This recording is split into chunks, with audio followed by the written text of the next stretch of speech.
Great. How are you, my friend? What is happening?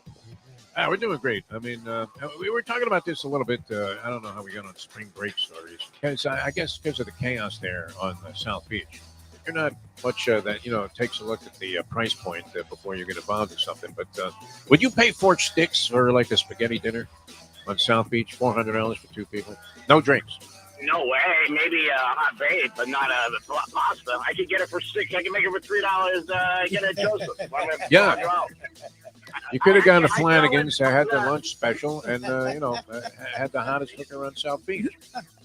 Yeah, I mean, for 400, they better throw in 2 brunettes and wash my car and fill it up.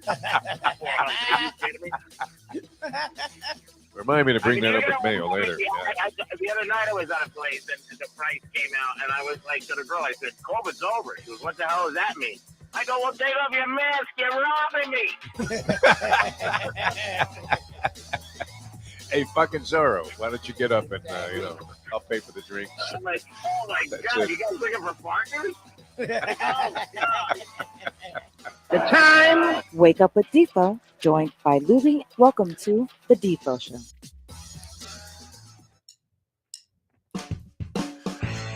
And a very pleasant good morning, everybody. Great to be with you here on yet another, man. These weeks fly by, Lubie. I know we always say that. And it is true. I would imagine you're finding this, but not quite to the same exponent that I am. That as you get older, time goes by and evaporates even faster. Wow. Oh, yeah, flies by. Yeah. When you're a kid, it's like, oh my God. I can't believe it's only Tuesday. Yeah. I know. When you're an adult, it's like Thursday. Yeah, it's fucking Friday already, man. A Degenerate Friday. Well, which is great. And it's a time and a cause for celebration on many fronts. Of course, the sporting world, we've had this debate. I think we settled on the fall, but spring, not a too distant second in terms of the best times of the year, you would have to say, especially since we have the spotlight. The spectrum is so clearly focused on what is the most unusual local story I think we've ever come across. At least I have in 42 years here. And I don't know, was there anything prior to that would have eclipsed 2 college basketball teams from this area, including one FAU, which literally was like, a commuter school, an afterthought. You were thinking, when I first, was driving, the turnpike in 95 down to South Florida, first time here, but when I moved here permanently, 1981, I was amazed at how many colleges and universities there were. Every other sign was either for, a Waffle House or a university. Right? Here's Lynn University. Here's Florida Atlantic University. Here's this university. Here's that university. University of Kissimmee. It was unbelievable. No, a lot of schools down here. Were you ever thinking at that time, could you have imagined FAU being a basketball powerhouse to the point where they will be in the opening game on Saturday night in the Final Four, a game away and not an impossible win to conceive away from playing in the national championship game on Monday night? Unbelievable. Impossible to think. And they didn't have basketball at the University of Miami at that time. They had suspended the program. It had been declared extinct. They had contracted the program because it wasn't feasible to field a basketball team. Can you imagine? What do you need to field a basketball team, Lubie? 10 pairs of Adidas and a basketball. That's it. Tack a rim up somewhere on a classroom wall. I mean, it should, if anything, I know they did think about eliminating football at the University of Miami shortly before I got here in 81. I guess that was late 70s? That was under consideration. And, of course, the great Lou Saban came along, and he really, while I'm not a fan of Nick, Lou was a real mensch of a human being. And then came Howard. And then came miraculous stuff, which, and I think about that. It wasn't like UM was, they had some prominent players, right? I mean, Chuck Foreman was there before all of this started. I guess they had some other players of significance that went to the University of Miami. But it wasn't like you thought of the University of Miami as any kind of a football school, did you? I wasn't alive, but I presume they were an afterthought. Didn't they almost get rid of football too? They were going to get rid of it, yeah. Was that Tad Foote? I mean, was he the guy that was instrumental in all of that? I know he was the president of the university when I first came here, Tad Foote. And, there was Jimmy hated the guy, man. Absolutely, because he was trying so hard to emphasize academics. He actually wanted football players to go to class. Heaven forbid. Jimmy's very proud, by the way, as he mentioned. All coaches are like that. Even coaches that you would least expect were interested in having their athletes participating in any kind of academic program. Where, okay, if the kid turned out that he went to class, took advantage of it, great. But if not, it wasn't like the coach was going to lose any sleep, no? These D's, they're going to be C's tomorrow, all right? Don't worry about it, kid. Everything will be fine. You'll remain eligible, and we will remain in the hunt for the national championship. But I mean, almost as impossible to conceive of. If you go back to those games at the Knight Center, you weren't kind of cognizant of basketball there when they were playing when they first brought the program back under Bill Foster, and they played their games at the Knight Center. It was like watching highlight. It was amazing. I mean, the game's on a stage, and everybody's sitting back in the theater as if you were going to see Clapton play. It was, and the teams weren't very good. They had Kevin Presto shooting threes and Tito Horford in there banging away on the rebounding. Foster was a credible coach. I don't remember what kind of cockamamie schedule they played. I don't remember them playing a lot of schools of great distinction, but maybe they did because it looked like it was just doomed to failure the way the whole setup was going, and it appeared that way all the way until Leonard Hamilton finally, found some recruits that could stay healthy long enough for him to win some games. Late 90s. Yeah. Into the late 90s is when they finally found some kind of footing. Program was operating under a curse. I mean, stronger than anything Rachel Nichols ever cast on any NBA players. As whatever could go south for them seemed to be happening in the basketball program. So Larinaga comes along. People are questioning his age. I know I've mentioned this a few times. I don't want to, keep taking shots at Armando Salguero, but he was just typical of the attitude There was a bunch of people. that a lot of people had, which was, what are you doing hiring a 61-year-old guy to be the coach of the team? And here he is at 73. And prior to Larinaga's arrival, do you know how many NCAA tournament games the University of Miami had won in its history?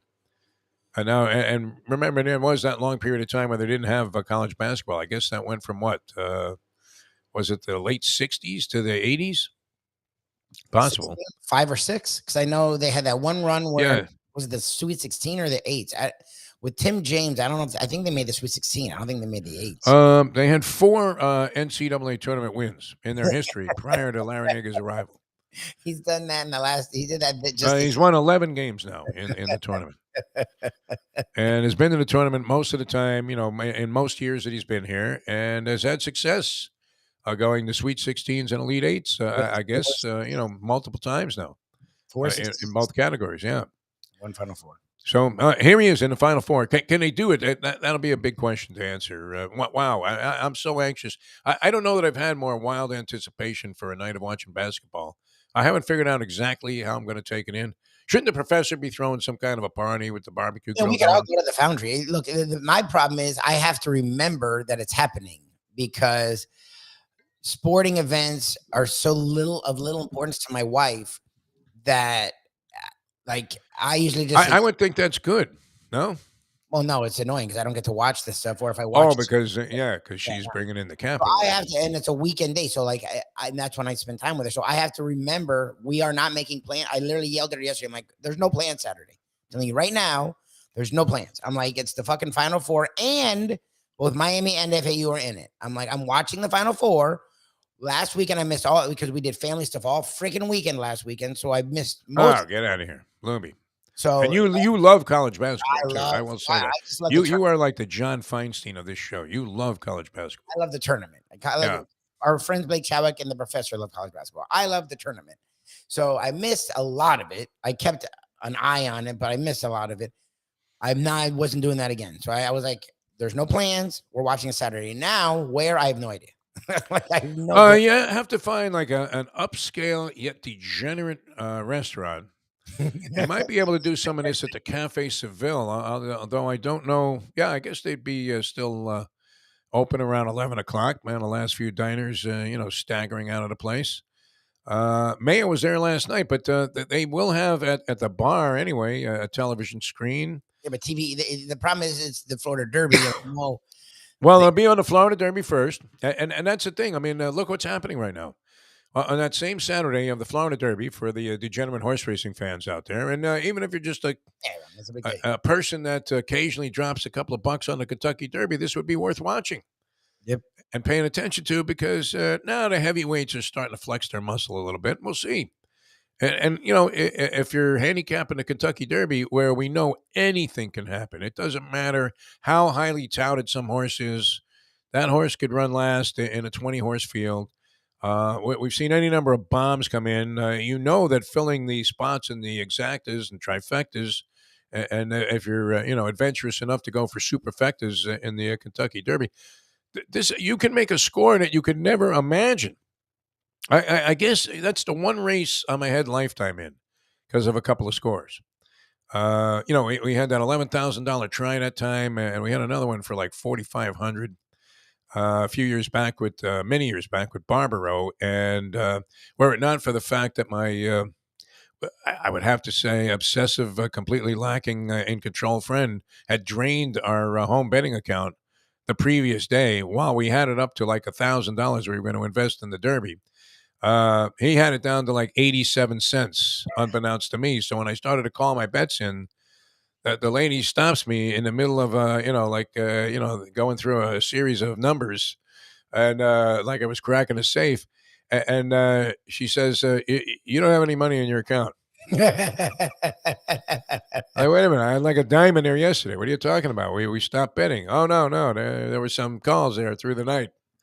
And this guy did it. Otherwise, we easily hit the superfecta for $45,000. Oh my god, you guys are the worst. Well, I mean, fueled by what, Lubie? Self-sabotage and a complete lack of discipline. Which but if you're watching these races, they're very important because you have the Arkansas Derby also. And this is where you get that 40-1 shot that runs second and completes a trifecta that pays what would normally pay like $1,000 on an average racing day. All of a sudden, this same try pays like 3,500, 4,000. So you'll never find a better betting proposition than the Kentucky Derby, and the Florida Derby is a nice stepping stone to that. Although everybody seems to feel that this Forte, who won the Fountain of Youth, is invincible. Anybody can be beat, which is what Jim Larinaga told us, right? Yes. Andy is pointing out that UConn had 8 losses during the season. So are they invincible? The problem with that line of logic is who's hot right now? Yeah. Right? I mean, you get the hot team going into the Stanley Cup playoffs or the hot goaltender, and even if you weren't the best team by far during the course of the regular season, you have a chance to go in there and win it all. And we've seen this is particularly evident at times in the NCAA tournament, is it not? Where a team that happens to be hot at the end of the regular season wins their conference tournament in a surprise, like UConn did many years ago with Kemba Walker. I mean, look, they were nothing going into They were an ace, they were an afterthought in the Big East tournament. or yeah, I think they were an ace seed, or they were close to it. Yeah, I mean, and that was only because they won the tournament and looked good doing so. No, they weren't going to make. I don't know if they weren't going to make the NCAA tournament, or they were going to be a massive bubble team. Like they were going to be on the bubble to make the tournament, and then they went on that fucking run.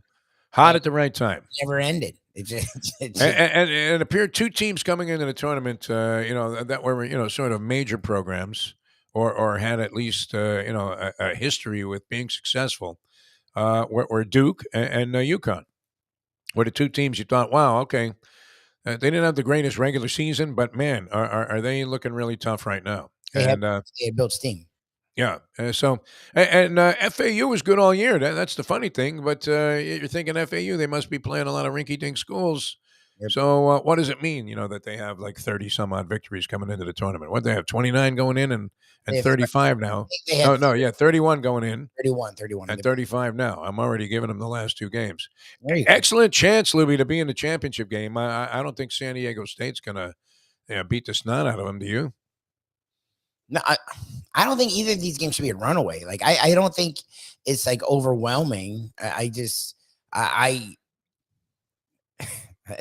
Both to me have been on Cinderella runs, and it's hard.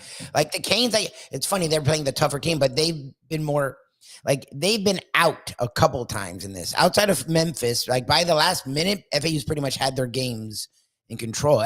Miami has had second half. Like literally, this last game was a disaster.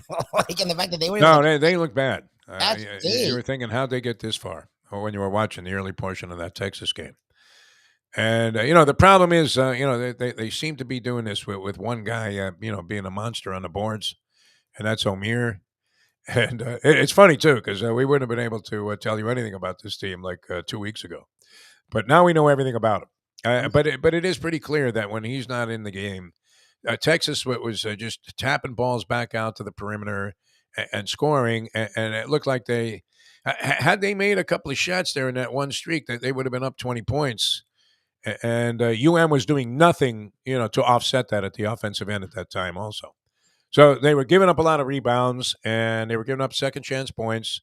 Texas was converting, and they were doing nothing at the offensive end. So that was very prohibitive for their chances of even coming back from 13 down. And then all of a sudden, everything changed. As Jim Larinaga said, he decided to handle things a different way at the defensive end of the floor, and it worked. So for as little as he seems to say that he inputs from a strategic standpoint during the course of the game, Larinaga always makes like one move that turns the game around, almost as if he was waving the proverbial Lubie magic wand. He had that press going in the Drake game when it looked like they were going to lose that game. Yep. And, and that entire game, you felt like, you're like just getting hit with a blunt object, or, you walk into a dorm where, and stub your toe or whatever. That's what it looked like in that Drake game. Yeah, Miami couldn't get any momentum going whatsoever.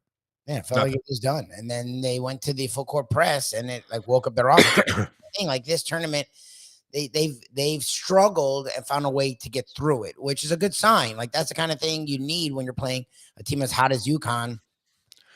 But their most dominant game was against what was potentially their toughest opponent, Houston. Yep. They played Houston really well from start to finish. They were in it, and then they just pulled away, and it was never in doubt in the second half. And it probably takes that same kind of game where everything was going your way. If they're going to beat UConn. So is it impossible? Obviously not. 5.5 has been the line that's been pretty steady. That hasn't moved at all, hasn't wavered a bit. I've seen the FAU line go down to 1.5 and now back up to 2.5 against San Diego State. You would be inclined to continue to ride the bandwagon, no? I mean, until proven otherwise. With FAU, every game, like you said, Lubie, I'm thinking, okay, this is the game they get trounced.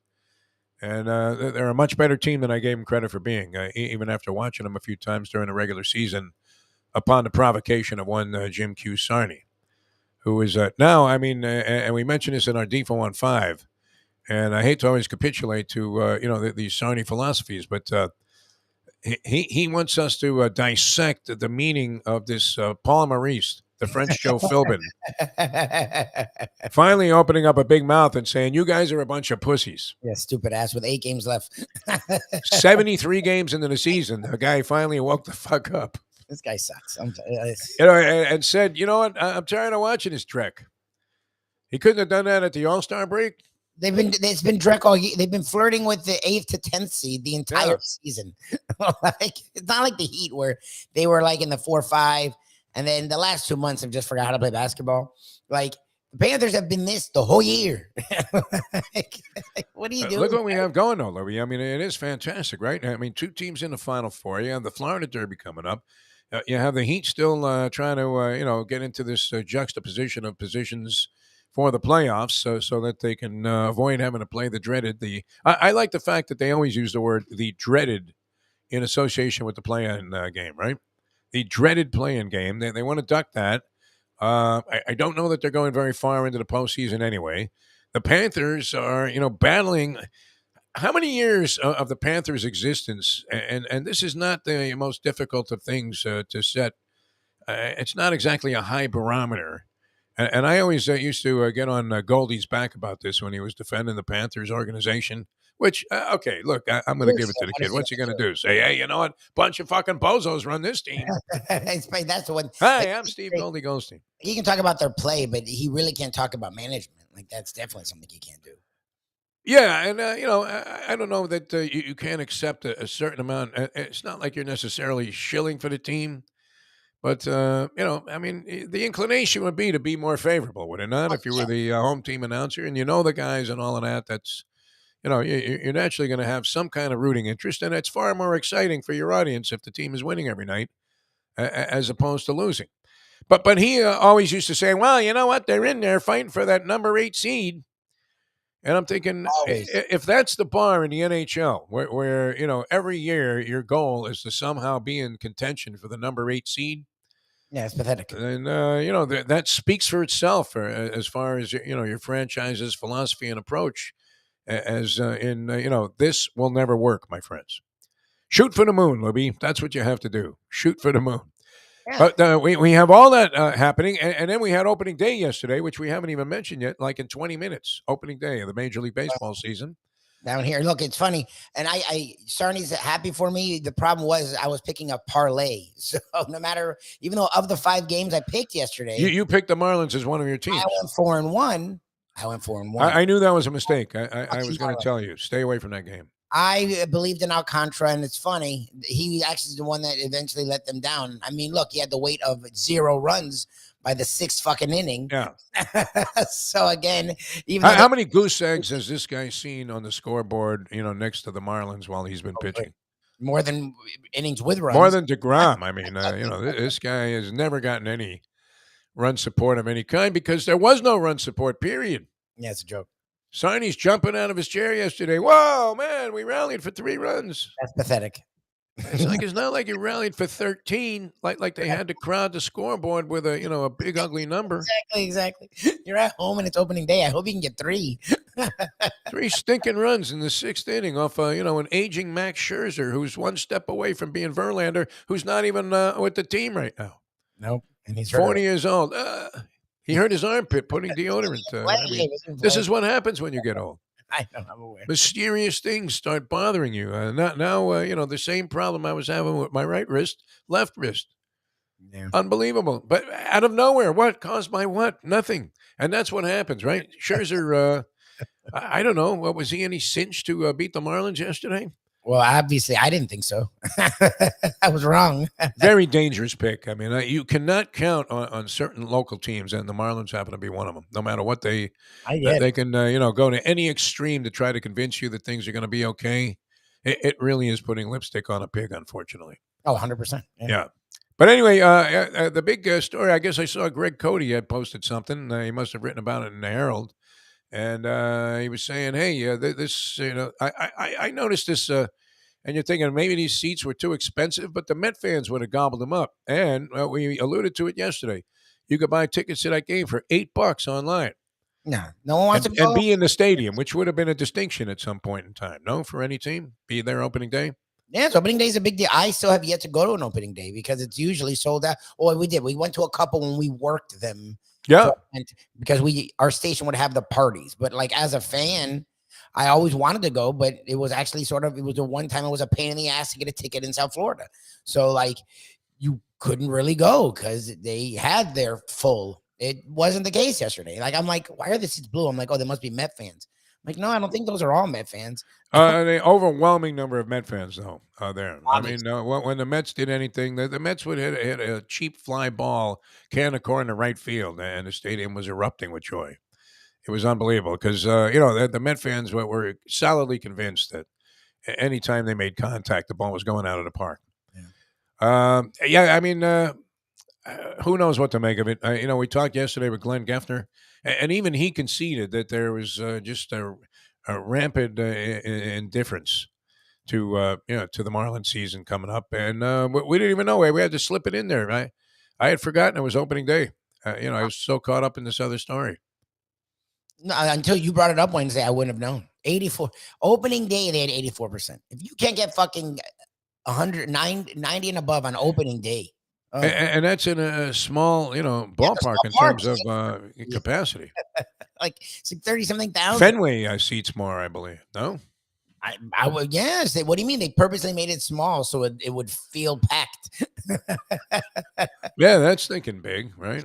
Oh that's telling your fans you have a lot of faith in your own organization.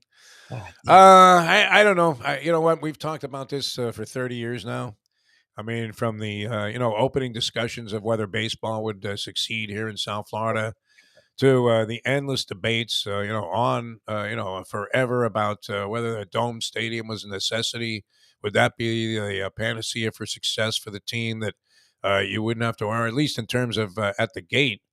Where it was weird because in the summertime here, what happens at 4 o'clock every day? They used to have my favorite promotion at Calder Racecourse, which was right up the street there off University from what is Hard Rock Stadium now. What was Lightning Rod Cap Day? Because at 4 o'clock every day, I mean, the dark clouds. I used to stay up in the roof garden there when I was betting the ponies at Calder. I like being up there on the roof because you could smoke weed, and there were only a few people. You could hear the birds, in the background there. The buzzards hanging overhead, waiting for your carcass to show up.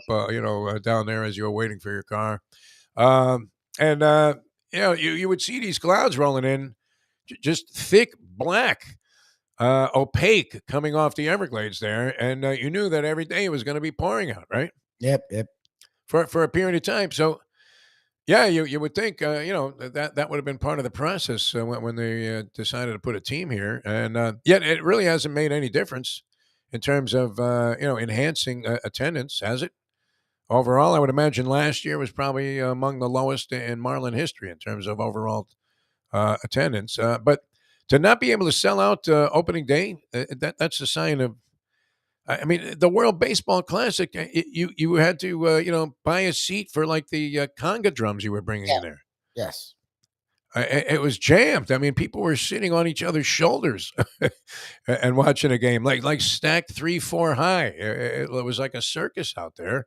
And how could this not generate the same level of enthusiasm, at least to sell out one ball game? So I would have to think, unless the Yankees are coming to town, which I don't know that they are, I want to say no to that. Yeah. Sometime are they on the schedule this year for any games at Lone Shark Park? I've no idea.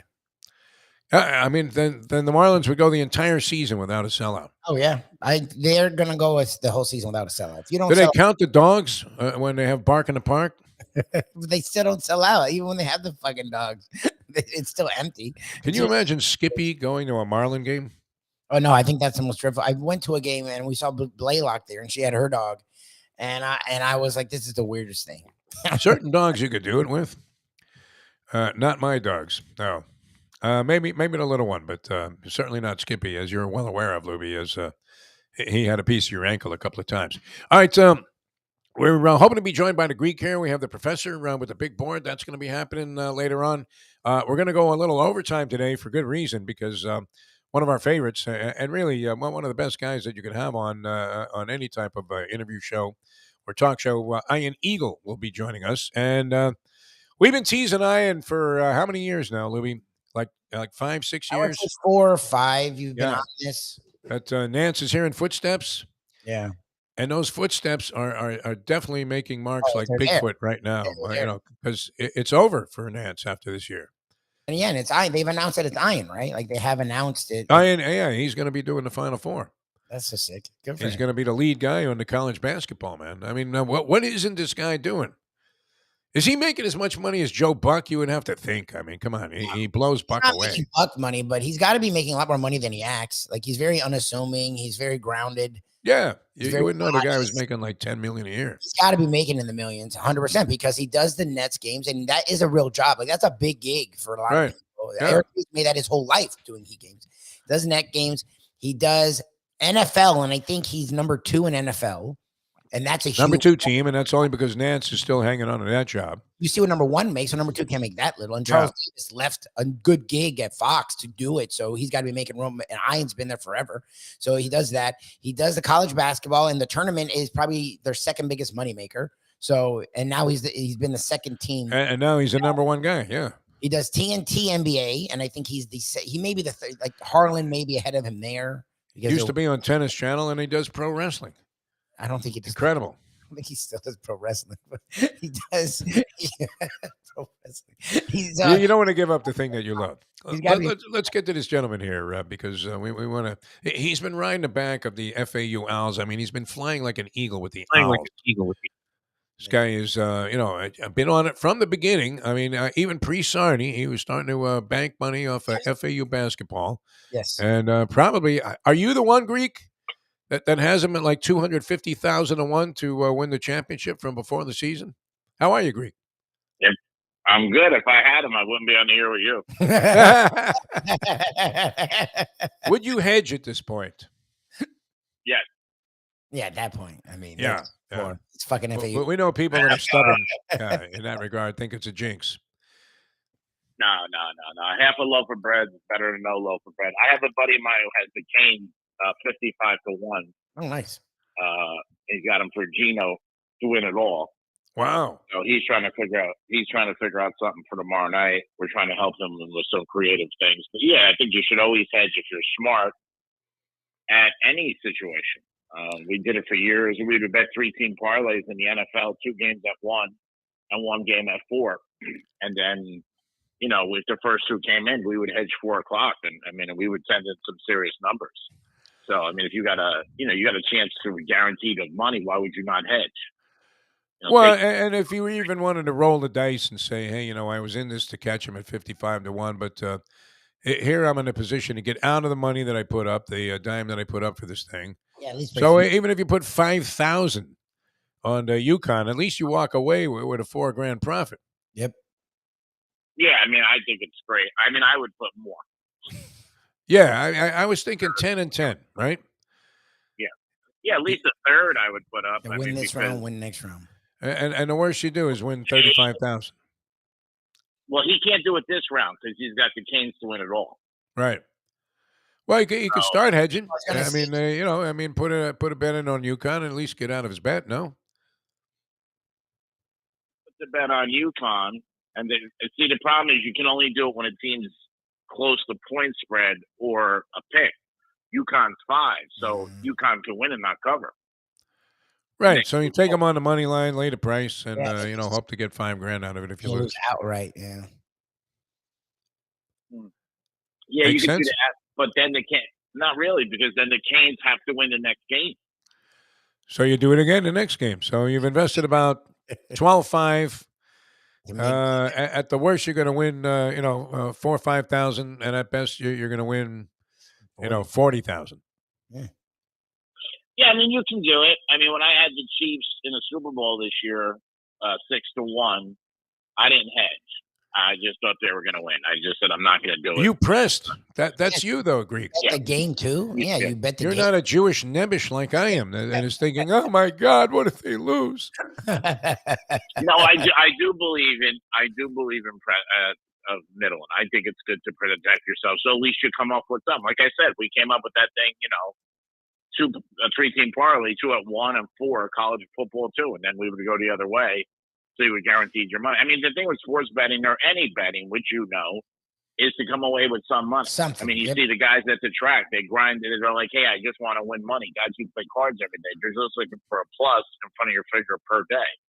So I think it's a good thing, smart thing to do. If you don't do it, then you'll be like, oh, God, I should have went the other way and guess something is better than nothing. You don't want to be right about something. This guy obviously was very right. He took a shot on a 55 to 1 prop with a dime. I don't know how wealthy he is, but I would imagine if he's in your circle of friends, he's not starving. No, he got it from me. He called me when started trying to do in Vegas. And he said, and he was going over the odds. And I said to him, take the Canes. And it was a guess because I was going odds-wise. That's what I was thinking. Yeah. If you know me, same with the track. When I bet, I'm not really betting on who I think is going to win a lot of times. I think who's got a shot, but it's great odds. You're the guy we hate at the track. People that are sitting there with a racing form and studying and going their whole lives and, and bloodlines, and they got thorograph sheets and buyer speed figures. Yep. And then you come in, with a fedora on and a cigar, and you got, a babe on each arm. And you have one of those colorful shirts of yours with an Armani jacket. And, all of a sudden you got 100 to win on the 80 to 1 shot that just came in. And you're like, wait a minute. How'd you come up with that? He goes, because I'm the Greek. That's it. We're studying, reading books, doing all of this stuff, watching horses on film. It's crazy. I've always said, I believe this. I'd rather be lucky than good. 100%. And there's been times I've walked up to a window, not only at the track, but even baseball. Yesterday, I gave my buddy 3 games in baseball. 5-1, he called me on my break. And I just rattled 3 teams. All right. And he called me on his break. I mean, again, no study, looked at it. I told him yesterday to bet the Braves. I told him to bet the Orioles. And there was one other team, I can't remember. Whatever it was, he just texted me last night. He goes, Greek, I owe you. They all hit. I mean, so I always think it's better to be lucky than good. I really do. And the Cubs. Cubs are the 3rd team. Nice. You know what? Lubie would have hit his 5-team parlay. Fucking Marlins. Were it not for the fact that, like a fool, he bought into like this ridiculous rhetoric that the Marlins were going to win over the New York Mets, which I thought was never going to happen. Nah, I mean, the Marlins, they have no hit. Again, I got a guy last year. I was telling somebody last night at dinner. He was 52-17 last year. Jesus. Betting dimes on the Marlins under. Yeah. Because the Marlins don't score. Yeah. Like that. They don't score. They just don't traditionally. They are good pitching. I mean, yesterday I was surprised they let up a couple of those runs, but the Marlins don't score. They just don't. I mean, I don't know. I don't know. They just can't score. For years, that's the same problem. So I don't know. It costs money to get power sticks in your batting order. Yeah. And then on top of that, I mean, not the greatest home run park that they play in, especially if you're a left-handed hitter. Not at all. No, not at all. Definitely not at all where people do it. It was interesting yesterday afternoon. I did this podcast with this friend of mine's girlfriend. It was interesting because there was a company that, and obviously you guys know all about this, where they rent rooms where you can podcast. They go in there and rent it for an hour. Oh yeah. How everybody just wants a podcast, and even if they're not making money, or I mean, personally, I wouldn't do it if I'm not making money, obviously, because it's your time. But just state of the art equipment, and just really, I was really impressed with the place. But they were packed all day long. Yeah, I mean, well, what's amazing about this business is for an absolutely minor cost, you can have some pretty decent equipment. And look like you were doing a show on CNN, or ESPN. I mean, and that's the way broadcasting changed. That COVID-19 completely revolutionized the broadcast industry to where this kind of stuff is perfectly acceptable. Whereas before, it was like, well, what do you mean you're not coming to the studio? Yep. Yeah, you're gonna do the show from your bathroom with your boxing posters? Get the hell out of here. Professional. They also film it for you. They edit it, and I was very impressed. I really was. Was this that joint in Boca by the Funky Biscuit? Yes, that's exactly where it is. I've seen that place. Yeah, it looks good. No doubt about it. Very impressed, and reasonably priced. I was very surprised. But a very nice place. That's exactly where it was. It was a good friend of mine's girlfriend who's doing something. He just, she wanted to asked me if I would join her real quick. And it was nice. It was great. But I was very impressed about, and everybody wants a podcast. I mean, everybody's goal, most people, they want it. And that's the one bad thing social media did do, where they put everybody wants to be on a podcast and they have something to say. And really 9 out of 10 people don't have anything to say.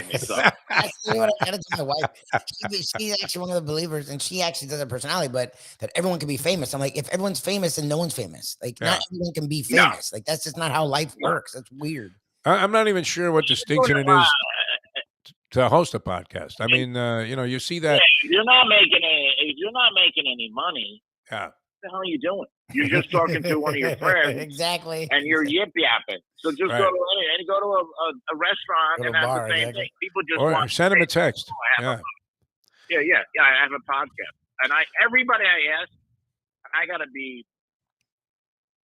And I don't mean it in a rude way, and I'm not asking the amount. I'm just asking, are you making any money? No. I just started, or no, it's down the road, or this and that. No, it's not. It's not. Yeah. So, I mean, if you're not, and if you have that kind of money, just, you want to throw away and you get, you're lonely and you need a friend, go to a therapist. Maybe she's not. That gets expensive unless the insurance covers it. That's for sure. The Greek with us here on a Degenerate Friday. Now, Greek, are you still riding the back of FAU? Yeah, you gotta. But I think UConn beats the Canes in covers. Okay. Yeah. I did get a late text last night from one of my buddies that FAU gave the coach a big new extension. That's what I don't know Defo if was you talking guys about. I haven't saw heard that. it yet. Is Yeah, that the out there? that's the word on the street. I haven't seen that. That, But that was he- smart if they did that. Yeah, what do you mean? That's the move. But they're going to the AAC. The guy is young. He's hungry.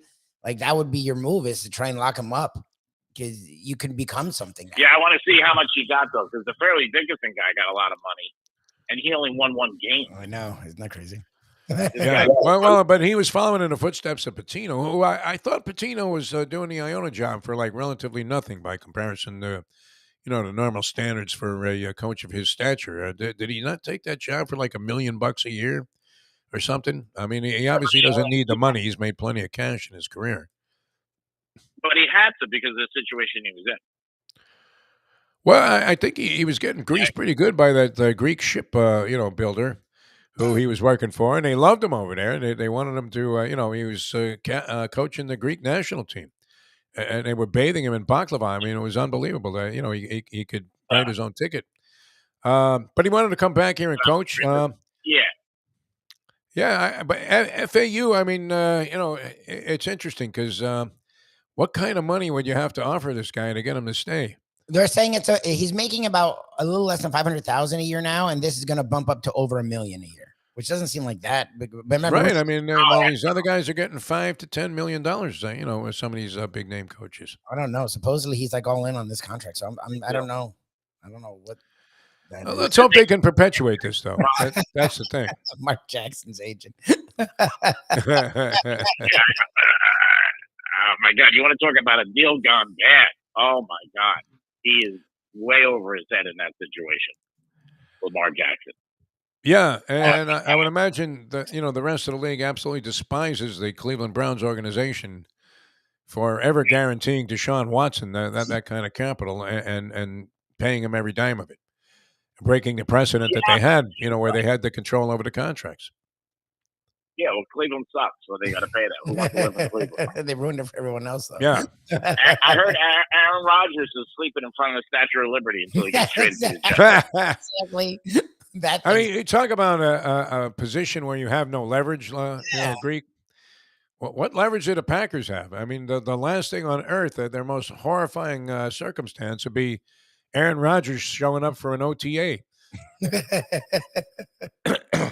Sometime this spring. Yeah. They just, it's one of those situations, I think, like when you say, when somebody breaks up a relationship or a marriage, nobody wants to say whose fault it is. Rodgers is saying like, well, they told me they didn't want me and they're going with love. And then a Packers GM comes out and he says, hey, we tried to call him numerous times. He never called us back. I mean, it's he said, she said, because they don't want to look back bad in the public eye. But like and Lubie knows, we all know, in between all that, somewhere is the truth. Oh, yeah. You know what I'm saying? But they definitely, I think when Rodgers went on that podcast with McVay, that guy he loves, and he just says, hey, I want to play for the Jets. The Packers have made it clear to me that, they don't want me and they're going to do this.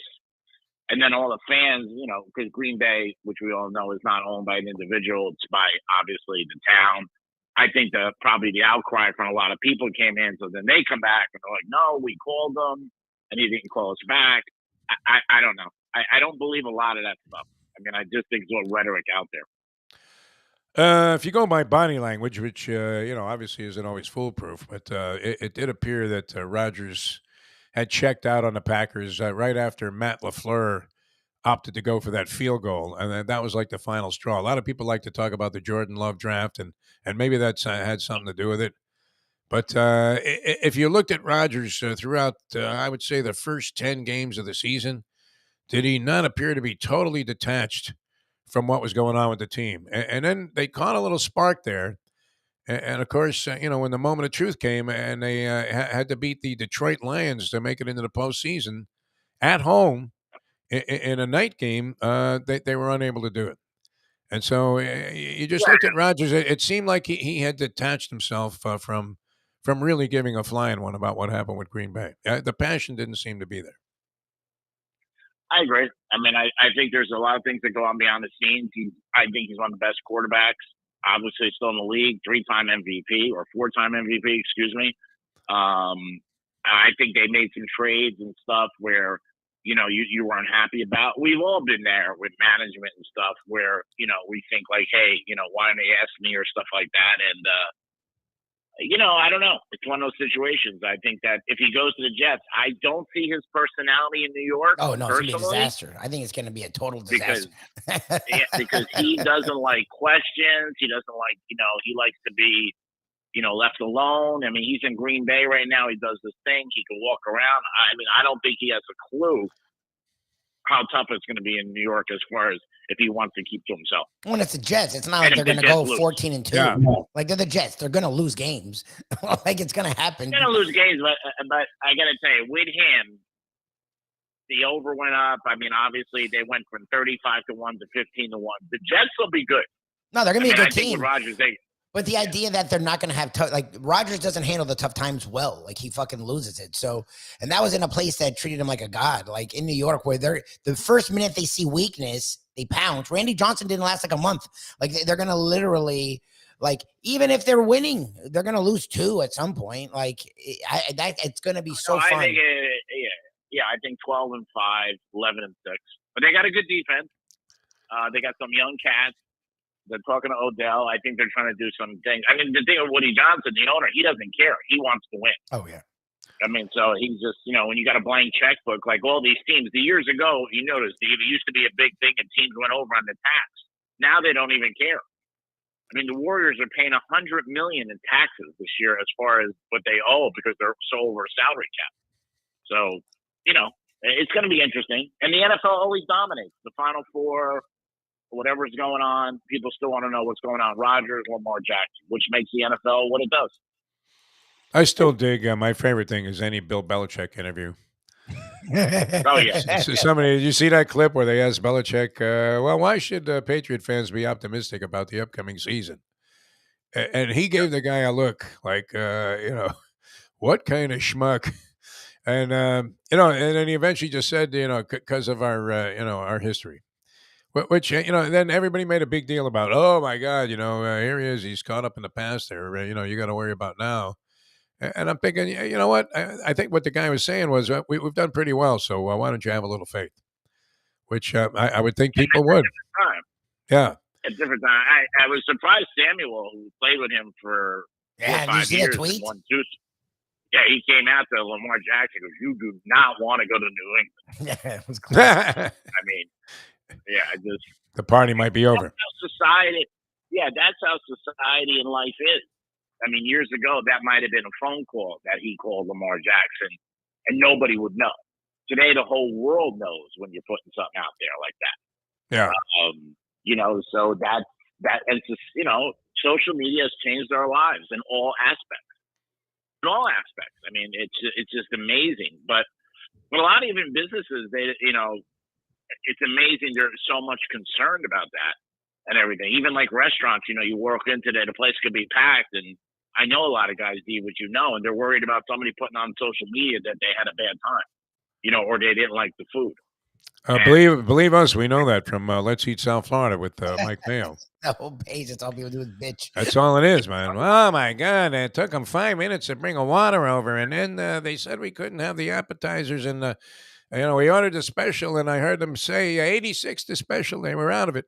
It's like, I'll never go back there again. It's like, good. You don't have to tell the rest of the world. I mean, who cares? Just don't go back there, right? There's 8 million restaurants here in town. Yeah, I think that's so unfair. Restaurant, the people working there, to everybody. I really do. And anytime I'm with somebody who says anything, I shut them right down. Yeah. And I'm usually not out with them again. Because I'm like I said, you realize you're affecting people's livelihoods. Yep.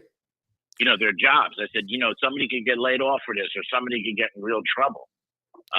Imagine if you were at work and you did something like Joe in accounting, oh my God, he messed up. Yeah. Or somebody on the assembly line in Detroit, oh, Pete, he forgot to put an axle on. Oh, geez. Or a doctor. School bus crashed, because of this guy. Yeah, Unbelievable. Dr. Johnson was, supposed to take a dislocated knee to the shoulder. I mean, it's just, we're a gotcha nation. Everybody likes to catch everybody. Hey, look at Donny Boy. The finally, literally. I mean, old Horseface may have the last laugh in this one, I think. Greek. So your picks are FAU and UConn. FAU, UConn. All right, and you've been riding the back of it. First half, don't bet the over-unders because these kids they're playing at a football stadium. Yep. It's tough for them to adjust usually. Very difficult vision. We were there. We were on the floor. Lubie and I were actually on the wood there as Villanova was warming up for its semifinal game. And Syracuse was in the Final Four there with Oklahoma and North Carolina. All right. So, we're down there watching these guys warming up. And I'm looking, I'm going, my God, there's no way that you could, not have to make some radical adjustments to have any perspective shooting the basketball under these circumstances. Because, it was like nothing you've ever seen. Just giant stadium. And here's this court in the middle of it, and you got the fiberglass backboard. So you're looking right through it, and you're seeing like 60,000 people hovering over the stage. It was the most unusual perspective I've seen. It was super awkward. At FAU, they play in front of 2,900. Yes. Yeah. Literally. Jim Larinaga says, the experience in the Carrier Dome what would be similar, but I think the Carrier Dome is far less daunting in terms of getting a perspective on shooting baskets, to a clear backboard too. So you're looking right through that thing. Perspective has to be way off. But as I recall, they shot the ball pretty well during that Final Four. So, obviously. Well, they just got to adjust. But again, for FAU, they're playing every night in front of 2,900. That's my over-under on my weight. 71,000. It's going to be a different experience, there's no doubt. All right, Greek, we love you, man. Best of luck. Continue to ride. Continue pounding that pony until, they prove you're otherwise. And we'll talk to you again next week, my friend. Florida Derby tomorrow night. Yes, sir. Very nice. Very nice. Be out there. Are you going to be out there pushing Tito's? Oh, we just lost him. Oh, we lost him? All right. All right, we're coming back with the Professor, Hialeah Park. Great place to go, man. If you want to watch the Florida Derby and then the two basketball games, there's an idea, Lubie. There you go. Because I'm trying to figure out how I want to handle this. Mayo had a great idea, Mike Mayo. Gulfstream Park, for the, carousel thing. But Hialeah Park, really, if you want to have a party atmosphere watching these games, and these are some real sports fans down there, too. Unbelievable. It's great. Yep. Yeah, so that would be my choice. If I could make it down there, I'd do the simulcast at a champion simulcasting room at the Florida Derby, and then catch the two basketball games while I was gambling my brains out in the casino, and or continuing to punch away on some like races from Chile, in the aftermath. I guess there will be some night racing there too. So that's the best of both worlds, Lubie. You have like the whole sports book, race book atmosphere going, and of course they're huge Hurricane supporters there at Hialeah Park. So go Canes for the people at Hialeah Park. Always great events taking place there. The Friday night thing is a gas there out on the outdoor patio outside the casino with dancing and the Latin DJs. You're going to love it. You can't help it when you get up and dance. I started mamboing my way back into the boxing arena. It was just that invigorating to get that vibe and get that beat that's going on at Hialeah Park. And, of course, people are winning money, and that's always, an exceptional thing in the casino industry as well. So take advantage of the rewards program and make your plans to be out there. They're open till 5 a.m. on the weekends. It's beautiful, Hialeah Park. All right, coming back with the Professor. He'll have a big board for us, and no doubt some serious steam on these final two games that are coming up on Saturday night involving the local teams in the NCAA tournament. Back with the Professor and more in a moment. Mark Lawrence, I think, is in.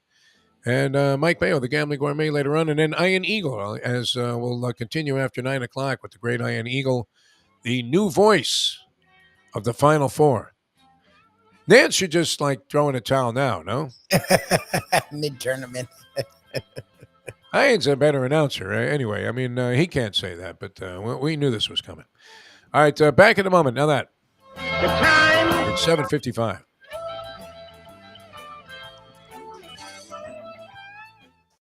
Folks, Tony Segreto here. Let me ask you a question. What do you look for when you go out to eat? Good food, obviously. Friendly atmosphere, not too loud, but good energy, reasonable prices, and a place where you feel comfortable. All those ingredients, no pun meant there, are hard to find unless you're talking about the Texas Roadhouse. You see, they encompass all of those attributes. Really, really good food, amazing atmosphere, good for a family, good for a date, or just a night out for yourself, and prices that will make you extremely happy. Their ribs unmatched, steaks hand cut every day. Everything, and I mean everything, is made on site, including their incredible bread. It's the one day, folks, that you can forget about low-carb diets. Trust me when I tell you, Texas Roadhouse, your restaurant, your destination when you say, where should we go and eat tonight? From the newly renovated sports bar to the beautiful bayside views captured at the Tiki Bar, Jimmy Johnson's Big Chill has it all. Located at mile marker 104, the Big Chill also offers waterfront dining while experiencing breathtaking sunset views of the Florida Keys. It's simply the hottest spot in the Keys to cool off. That's Jimmy Johnson's Big Chill at mile marker 104 in Key Largo. For more information, call today at 305-453-9066.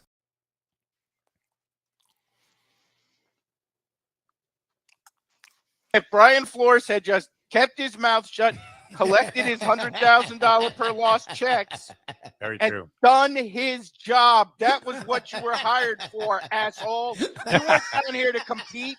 You weren't down here to try to win games. You were hired to lose games so we could get the number one pick in the draft, you piece of trash. And then you've got the nerve to sue your boss because you refuse to lose your boss's instruction. And you know what? I hope you stay with the Pittsburgh Steelers, because I hope Joe Burrow kicks your ass twice a year for the rest of your life, because that's what you deserve for not doing your job, you piece of garbage. Well stated, Professor. All right, I can't even imagine where we're going with number one. Honestly, can you imagine if you're the Arizona Cardinals right now and you are getting ready to possibly hire this man as your head coach? If I'm Kyler Murray's agent, I'm calling the Cardinals front office and say, that's fine. Trade my client right fucking now. Do not put his thumb anywhere near my player who you just signed for $200 million. Do not put this piece of garbage. If I see Ryan Fitzpatrick in Las Vegas because it's 100 miles from Phoenix, I want everybody in the front office fired or my client out of this franchise. The best way to kick off your day is with Defo plus Lubie. We now return to the Defo Show.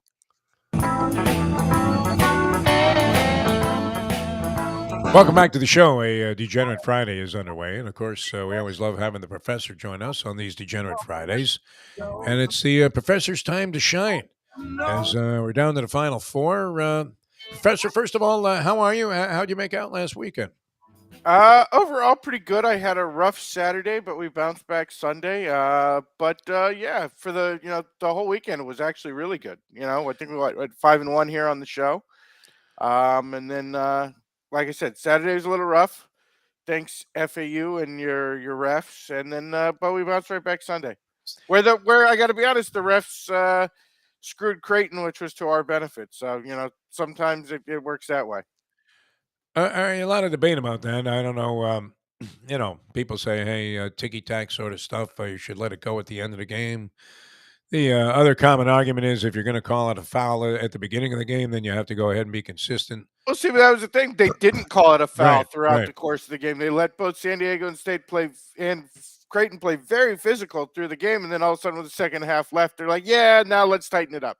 Right. Time to drop that hammer on me. Hey, look, I had SDSU. I was on that side of it, but that was a terrible call. Like I don't know why anybody would defend that, ending a game on a very shaky call like that.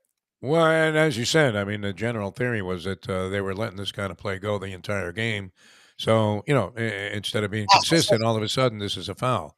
Yeah. And, that obviously is, a death blow and was for the chances of advancing. But San Diego State gets in there, reputable. I mean, could you in any way, could you have foreseen this Final Four? I mean, if you could, you should be wagering, because you'd have probably gotten like 1,500, 2,000 to 1 on the parlay of this Final Four. No, I couldn't. Nobody could. I mean, look, if you were doing a bracket and you got one of these teams, I think you did pretty well. If you did two, I assume you probably won your pool, frankly. All right, Lubie was, kind of giving us a little bit of a theory that you had related to him about the Yukon looking like a juggernaut, and after pasting Gonzaga, all of a sudden it's like, wait a minute, this looks like George Foreman just coming onto the scene and knocking out a series of stiffs on his way to the heavyweight championship. Um, I mean, was that an aberration, or is UConn? They're the odds-on favorite to win the whole thing. What do you make of that, and what do you make of their chances of, or UM's chances going against them? I mean, I think they are a legitimate odds-on favorite, obviously, in terms of total. I don't actually know that their total resume is that much better than San Diego State's, to be honest. But in terms of resume, yes, they're the favorites, and I have no problem with that. I would say a couple things. Number one, a lot of fluky shooting for UConn throughout this tournament, particularly the first 15 minutes or so of the Arkansas game, where they shot 75% for the first 15 minutes of the first half. And then Arkansas quit. I kind of thought the refs played a pretty big role in the Gonzaga UConn matchup. Drew Timme drawing his third and fourth fouls in the first 2 minutes of the second half, and I thought the Zags packed it in after that. The fourth foul in particular was just garbage, and then the third one. I mean, look, I don't like how charge happy these refs have been in pretty much every game throughout the tournament. I think the NCAA really needs to look at it because it has been sort of the dominant theme through the tournament, and do a sort of a reevaluation of the way that call is being made right now. Look, is UConn the best team? Are they a legitimate favorite? Sure, they're the best of these four teams. I got no problem with that. But I think their shooting in particular has been a little fluky up into this point. I wouldn't lay minus 110, which is I think the number I saw on them to win the Final Four. But again, do they have the best resume of the four? Arguably. I mean, I don't know where you go with that exactly. I mean, really, them, Miami, and SDSU, I would say, are all roughly the same level if you look at the total season for a body of work. If you look at just the last 2 weekends, yeah, UConn's played the best of the four in the tournament thus far. Yeah, they seem to be the sharpest of the teams and the most consistent. Although FAU, we came up with a term, late game resilience, very Jay Billis-esque. Very surprised how composed these guys are. Very Jay Billis-esque? What the hell does that mean? Stupid. Yeah, kind of like a stupid term that doesn't really have any meaning. Just trying, to say that. Like you're trying to compliment Jay Billis with that, and that's not. No. If anything, being self-deprecating, that we would even say something that sounded maybe more Mike Mayock. Mayock. Okay. Yeah. Billis doesn't say anything along those lines, but I mean, their composure at the end of games, has been pretty surprising to me because you'd figure FAU, just by its very nature, being somewhat of a Cinderella in here, even with their 35 wins, would be more inclined to fold than some of these, more traditional college powers. I mean, look, I think everything about this FAU run it certainly has surprised me since I pick against them every round and Yes. they beat me. You go back, I think they were down about 8 with 5 or 6 minutes left against Memphis, and it really looked like Memphis had them. And you hated him in that spot. And they managed to come back and get the victory. The second round, Fairleigh Dickinson, everybody in America at one point was sitting there cheering on Fairleigh Dickinson when I can remember they tied or they took the lead with a couple minutes left in that game. And FAU, look, if you watch that game, like that entire arena was going crazy against FAU. They loved Fairleigh Dickinson, yeah. Yeah, and FAU pulled it out. You get into the next round against Tennessee, big physical team that's going to beat on you in every game, and FAU managed to weather it. Kansas State had them. That was close. I mean, Kansas State had them by 7 or 8. I think it was 7. With about 10 minutes left in the game, and it had multiple chances to extend. FAU never once let them extend. Like that, resilient is the right word. Like because it's not like. It's not like they have cruised in any of these games. They have had to either come back or hold in tight challenges over and over again. All credit to them in the world. I got to be honest. Like everybody in South Florida is on the FAU bandwagon. But I can't get behind it because their coach is a Bobby Knight guy, and I think Bobby Knight's the biggest sack of crap in the history of sports. And his coaching tree deserves to have its roots poisoned, like that Alabama fan did to the Auburn tree at Toomer's Corners. Like everything about Bobby Knight needs to die with Bobby Knight. So, in that sense, I cannot encourage the FAU run at all, 0%. But although Dusty May seems like a radical departure from Bobby Knight. I mean, except he always praises him. He's one of those guys who still calls him Coach Knight, which I hate that. Like, screw you. Yeah. Screw you. You were hoping Bobby Knight would get shot by Bing Crosby, with an errant shot on American Sportsman, huh? I was hoping Bobby Knight would get what he deserves, which is he would get extradited to Puerto Rico and spend the rest of his life rotting away in a Puerto Rican jail for punching a cop.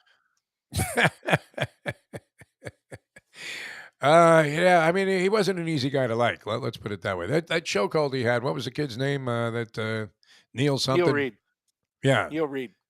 That was some serious ugliness. There's no doubt about that. It was like the karate chop that Woody Hayes gave that kid. Honestly, like his whole personality. It wasn't just the Neil. Yeah, he was a bit abrasive. He's a jerk off.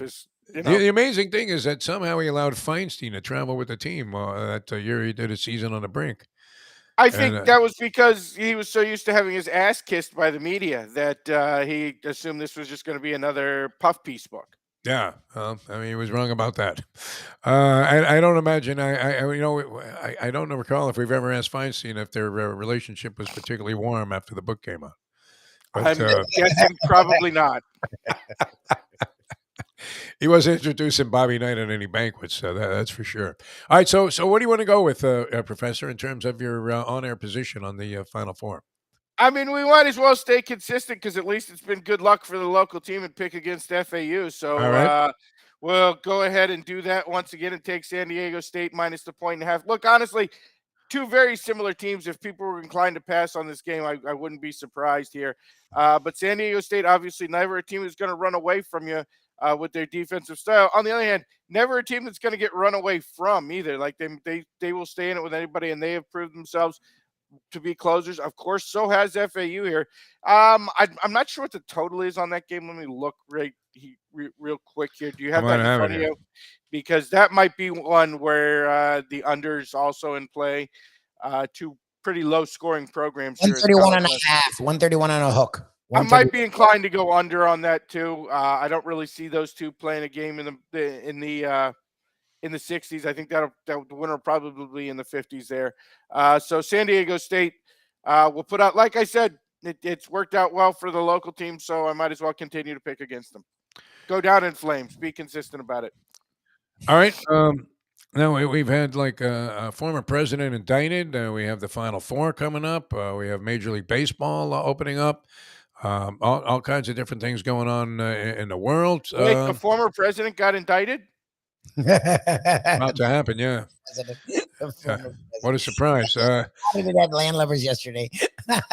What's that? Ken in the middle of Landlubbers is like, yeah, they got him.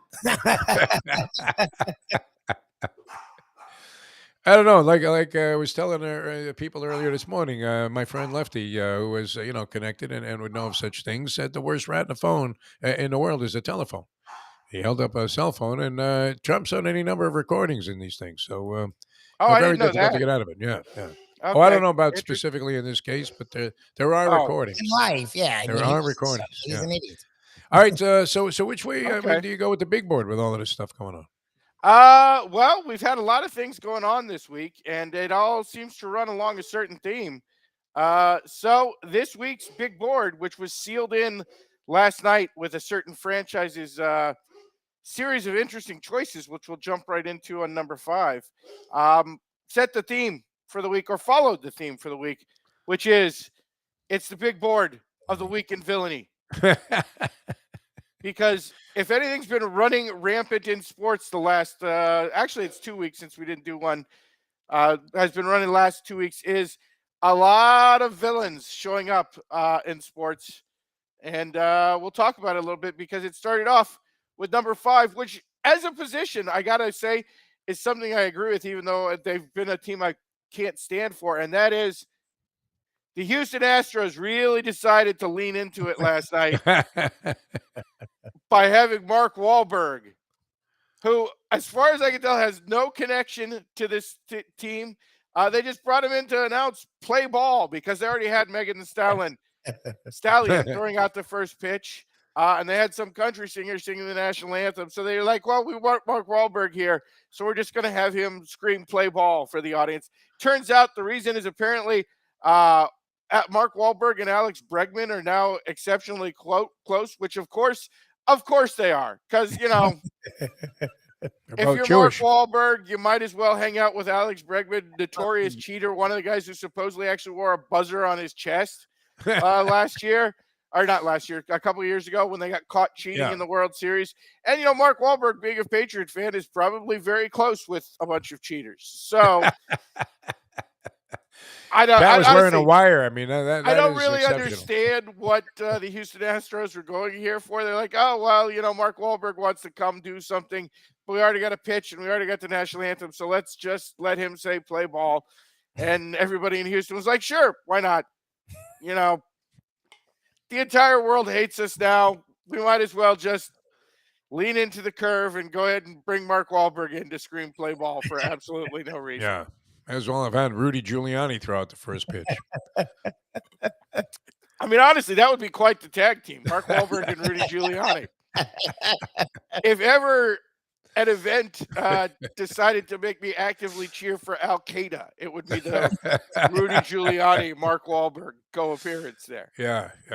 How did Wahlberg make all of these movies? I mean, you know, he's approaching Adam Sandler in this category. And again, he has the weirdest connections. I don't remember if you remember a few years ago where he's just randomly hanging out with Jimmy Butler all the time. Now it's Alex Bregman. Yeah. I don't really necessarily understand it. I maybe even the Boston people can't stand Mark Wahlberg anymore. Maybe the Red Sox told him to go screw himself. I don't know what the deal is. All right, and the Astros went down, so it didn't help him, and they ended up losing that ball game to the Chicago White Sox, our good friend PC's team. Right? Again, couldn't happen to a more deserving team. Couldn't happen to a more deserving human being than Mark Wahlberg to be constantly associated with losers like the Houston Astros. And speaking of the city of Houston and villains and losing, that brings us to number 4, which was always our favorite, which was when Mattress Mac went down in flames thanks to our Miami Hurricanes taking down the Houston Cougars. Mattress Mac, who had, I believe it was $3.5 million wagered on the Houston Cougars, hoping to win $35 million with his futures bets there. But not going to work out for you this time, Mattress Mac, as Houston goes down in flames at the hands of Miami, which, again, always my favorite time of the year when Mattress Mac loses. Yeah, but I don't know that he does. I mean, my understanding is that, you know, it's a deal based on, you know, if the team wins, he will, you know, give you these, you know, furnishings for free. Correct. You know, and, it's all you know, a scam. But otherwise you have to pay. And so he offsets that by betting the money. And getting piles and piles of free advertising as everybody publicizes Mattress Mac. But he has actually leaned into this and now calls himself things like the greatest gambler in the history of the world. Yeah, it's all bullshit. It's all tied into his furniture business. It's all promoted. He takes the tax write-off when he wins and actually has to get the furniture. So it's a guaranteed profit either way. But I nonetheless still enjoy seeing him. And now, thanks to Mattress Mac, all Houston teams lose. So I'm going to enjoy it regardless. Yeah, he is the phantom plunger. I mean, if he was just making these wagers, I mean, there would be no way he'd have a business. You know, he'd have to be in a non-extraditable country at this point. He's actually a real good guy at heart, though. He helped out a friend of mine out of nowhere. And our good friend Frank Miramonte will tell the story. The track announcer at Santa Anita and also now going to be doing Saratoga.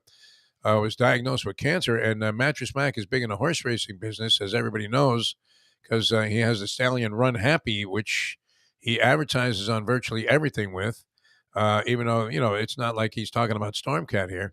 But he got wind of Frank's problems and actually personally paid for and made sure that he got the ultimate of cancer treatments at the hospital in Houston, which I guess is the leading cancer treatment center in the country. Yeah. Okay. Yeah, and he paid for it himself. Okay. And wanted nothing. He didn't even know Frank. He just knew of his story. So he is a good guy. Good on that with Mattress Mac, but I will say he is not a good guy. But a douchebag gambler. There's no anybody question. who hangs out with the Houston Astros is not a good person. As we saw in the last slide, and obviously had his paid security attack a Philadelphia fan for absolutely no reason. The guy just honestly screamed, "Go fuck yourself" to Mattress Mac, which Mattress Mac completely deserved. Yeah. And Mattress Mac had his security attack him.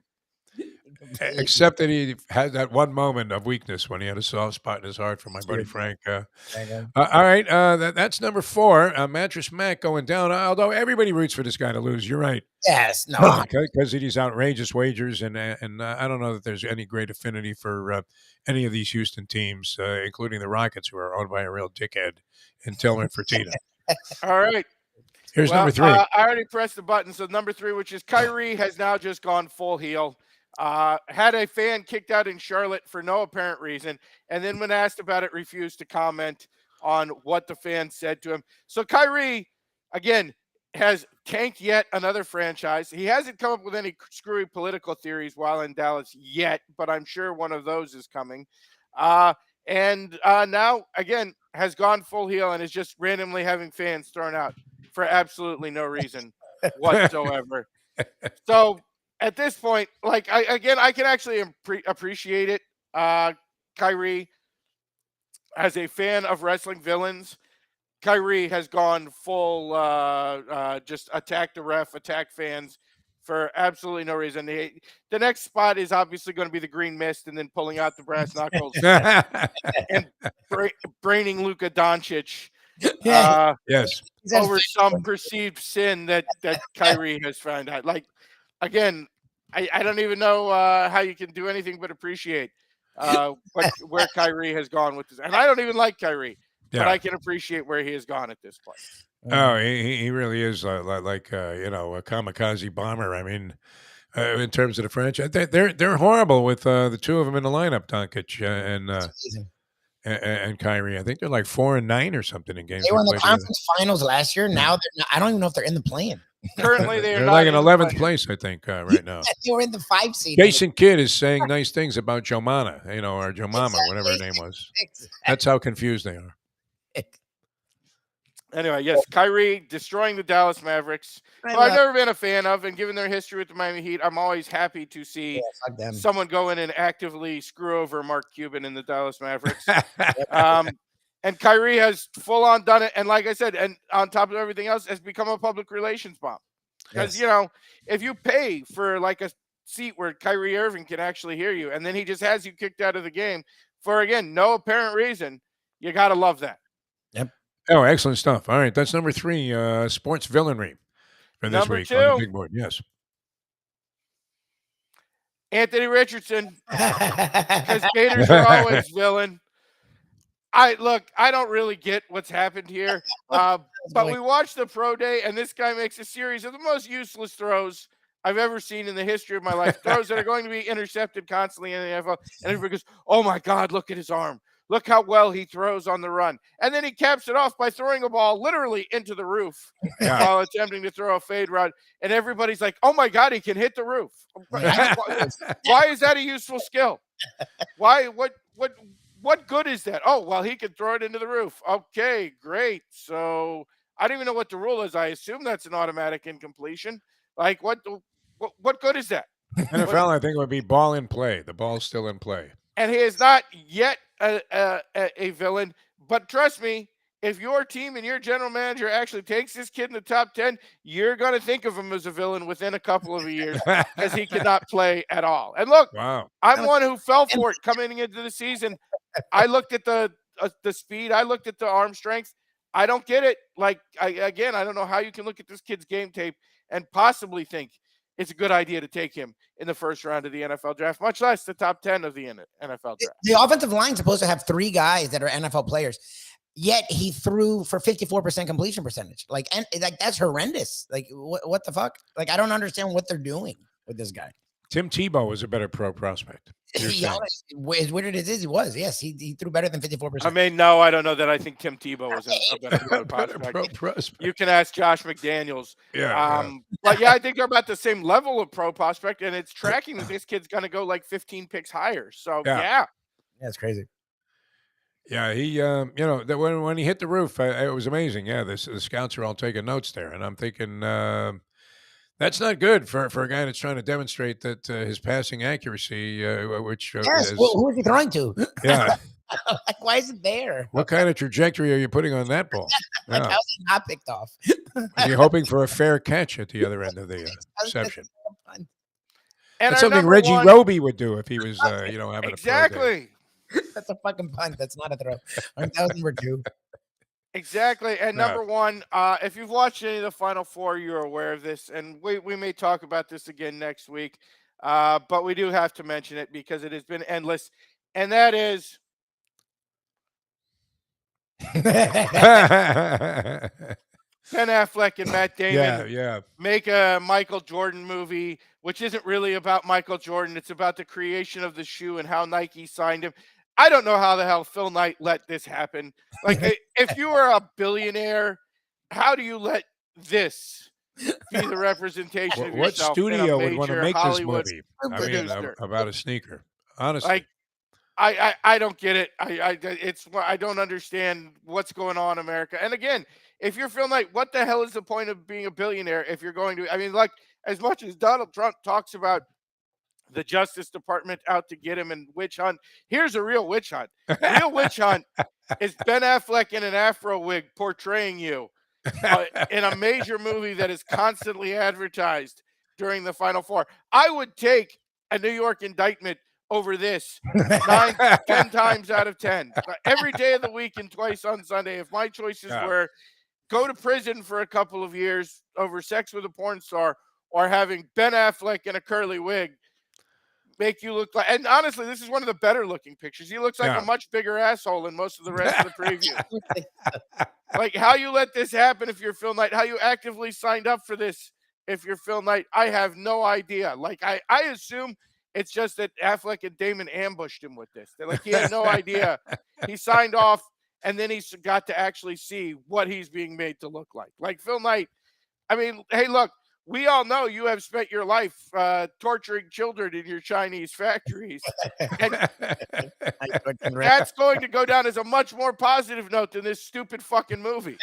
Like, I would much rather have them had left Ben Affleck out and made a movie about what goes on in your Chinese factories and have Ben Affleck make you look like this.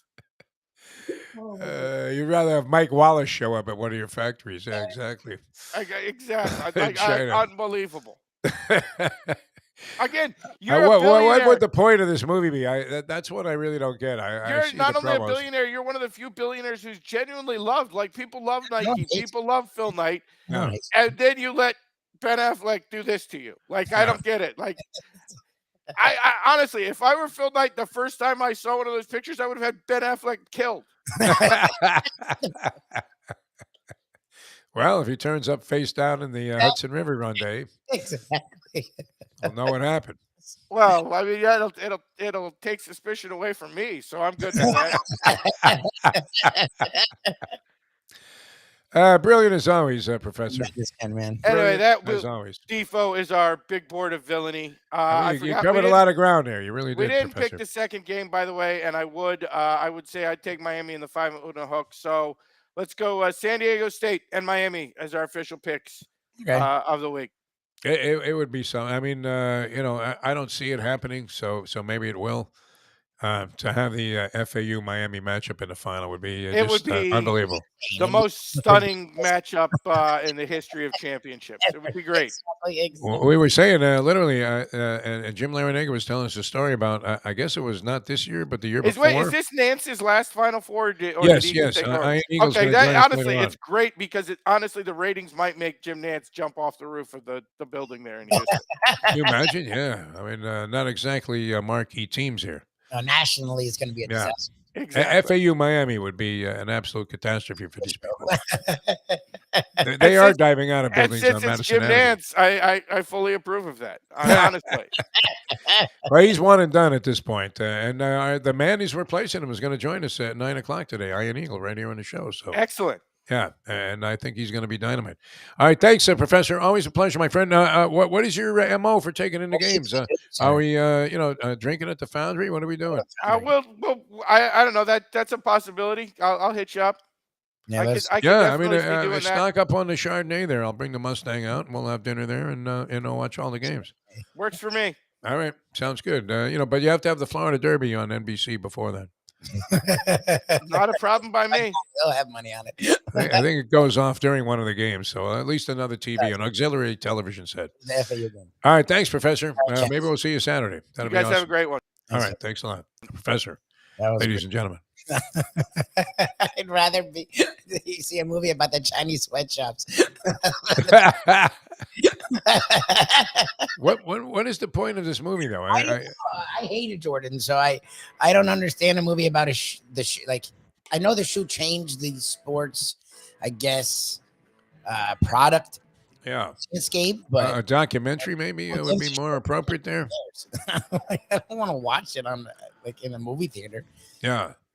I can't imagine going to the movies to watch this movie. I mean, unless you were just a big fan of Matt Damon, which I am. And I like Damon. as much as Ken despises Affleck, I like Damon. I like Damon. That's what's weird about this. He looks like a fool. Like he doesn't look like the fucking guy at all. Like, No. Like we've seen that guy a lot. Like it's not just some guy that we barely know. He's been in a lot of docs. He was a smarmy jerk off in the 80s and 90s. Yeah, like, they made him look like Phil Spector, man. yeah. Like I don't understand. I don't understand Damon playing him. I'm like, why would you want to do that, Damon? Like that's weird. Crazy. All right, Mark Lawrence going to join us? Great. I know. Yep. Mark Lawrence, he has to be a happy man. I mean, we talked about that. Your $100 parlay on the underdogs on the money line here, which the Canes and FAU have been in of the 4 games they played, combined 8 games. They've been the dogs in 6 of the 8. So on the money line, you're getting a price, and if you would parlay it 100 on all 8 games, I guess the total we came up with was what, 25,600? You'd be sitting on right now.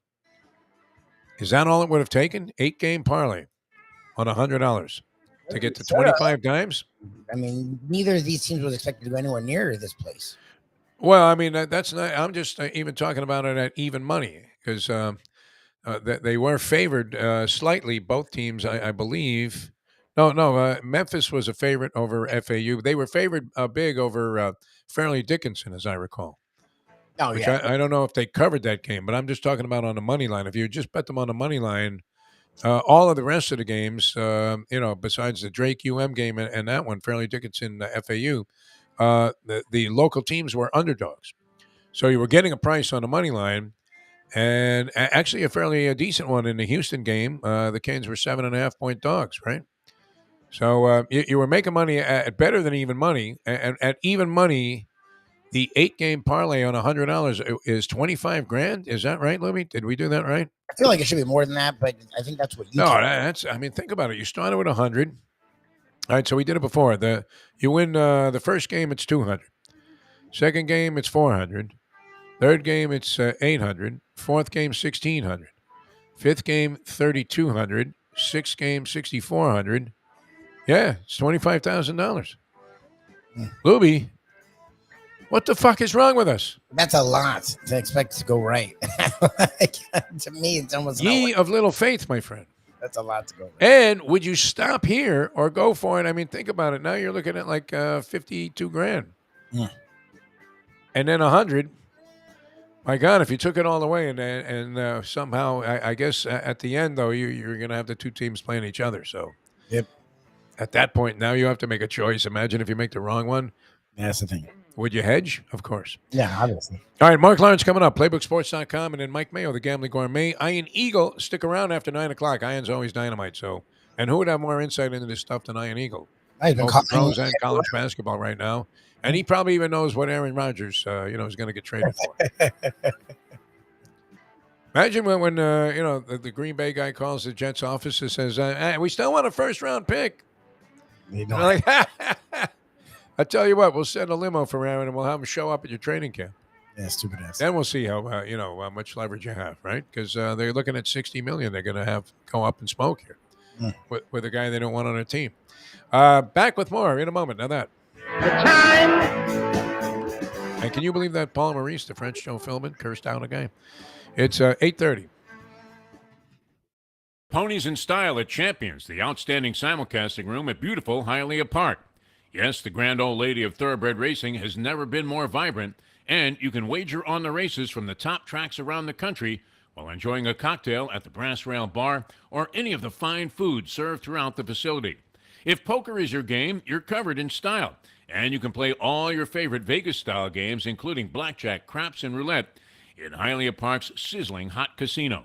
Get a player's card when you walk through the door for all kinds of generous amenities, including our favorite, free play, when you come out to the ultimate casino and entertainment destination, Hialeah Park. Hey folks, Tony Segreto here. You know, since day one, Catholic Health Services has been part of Old School. And since we've started letting people know about them, it's changed their lives. You see, Catholic Health Services, while being recognized as one of the top places for stroke rehab in the country, it's also about a group of people who not just excel in what they do, from the doctors to the nurses to the therapist, on and on and on. It's how they do what they do every single day that separates them from the pack. They do it with a passion, unmatched, and the inclusion of family in every step of the process. Trust me when I tell you this. If you want the best, unmatched rehab with a special group of skilled, caring people, there is truly only one place, and that one place is Catholic Health Services. These days, we're all looking for comfort anywhere we can find it. Thank goodness for Landlubbers Raw Bar and Grill in the Plantation location, because they are making sure you are as comfortable as possible. First of all, they're not only open for delivery and pickup. All you have to do is go to landlubbersbarandgrill.com for both pickup and free delivery. Their hours have changed a little bit. Monday through Thursday from 3:30 to 10, and Friday, Saturday, and Sunday from 11:30 to 10. You're going to have the best wings in the world. You're going to have a great burger. You're going to have their amazing soups. Again, Landlubbers, Raw Bar and Grill. It's nice and easy. Just go to landlubbersbarandgrill.com for both your pickup and free delivery. Thank goodness for Landlubbers for making you always feel right at home. All right. Tell me you had it, Mark Lawrence. Tell me you had the ultimate parlay, moneyline parlay, Jets, Bengals. Both teams had to be, 10-1 money line. It hasn't happened since 1973. I think you're probably well aware of that two double-digit underdogs have won straight up in the National Football League. So we're talking about 47 years of history that was erased with this double whammy that took place against the chalk. And many people got buried on that. Tell me you had it. Tell me you had a little taste on the money line Jets-Bengals parlay. I tell you this, that if I had played the Jets and the Bengals on the money line parlay, I would be the lead speaker at a Gamblers Anonymous meeting. The best way to kick off your day is with Defo plus Lubie. We now return to the Defo Show.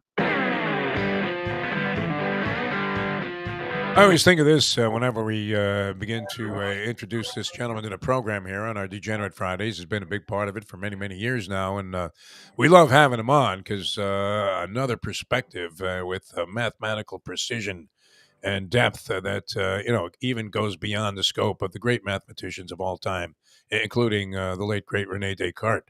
Came up with the graph and, a couple of other things, too, during his lifetime, which was brief back then, man. The lifespan was not long. It was like the lifespan of a gambler. But, this, always reminds me, when they start the dog races at Hollywood Greyhound track back in the day or Biscayne, it was always a guy with a fairly deep voice going, "Dogs are in the box." And the dogs are in the box, man, when this guy is picking games, always picking the underdog here on the show and doing a dynamite job. It has to be loving this tournament. Mark Lawrence of PlaybookSports.com. Welcome to the show, my friend. I mean, if ever there was, did the stars just align properly for you with this particular version of the NCAA tournament? Once again, 2-0 with a push on the show last week. And look at this Final Four configuration. Who would have figured it? How are you, my friend? I'm doing just terrific, Defo. And the only thing I could say I'm sorry about is the fact that it's all going to come to an end on Monday. Just, yeah. And everything the dog lover would like. Exactly. I mean, this is a feast for an underdog player, and it's been great. Both, I would imagine, especially with the points and on the money line as well. In your wildest dreams, we were talking about the unfathomable things that we've experienced here covering sports in South Florida for me for like 42 years. And, there were any number of bogus press conferences we referenced where, guys would say they were quitting their job like Ron Rothstein and Stan Van Gundy because, they wanted to pursue other things. Don Shula stepping down so we could bring in Jimmy. And we thought all of that was very far-fetched. But how far-fetched is it in your estimation? And does it eclipse all else that they've tried to feed us that looked like total bullshit? That FAU and the University of Miami are in the NCAA basketball Final Four tournament in the same year or period.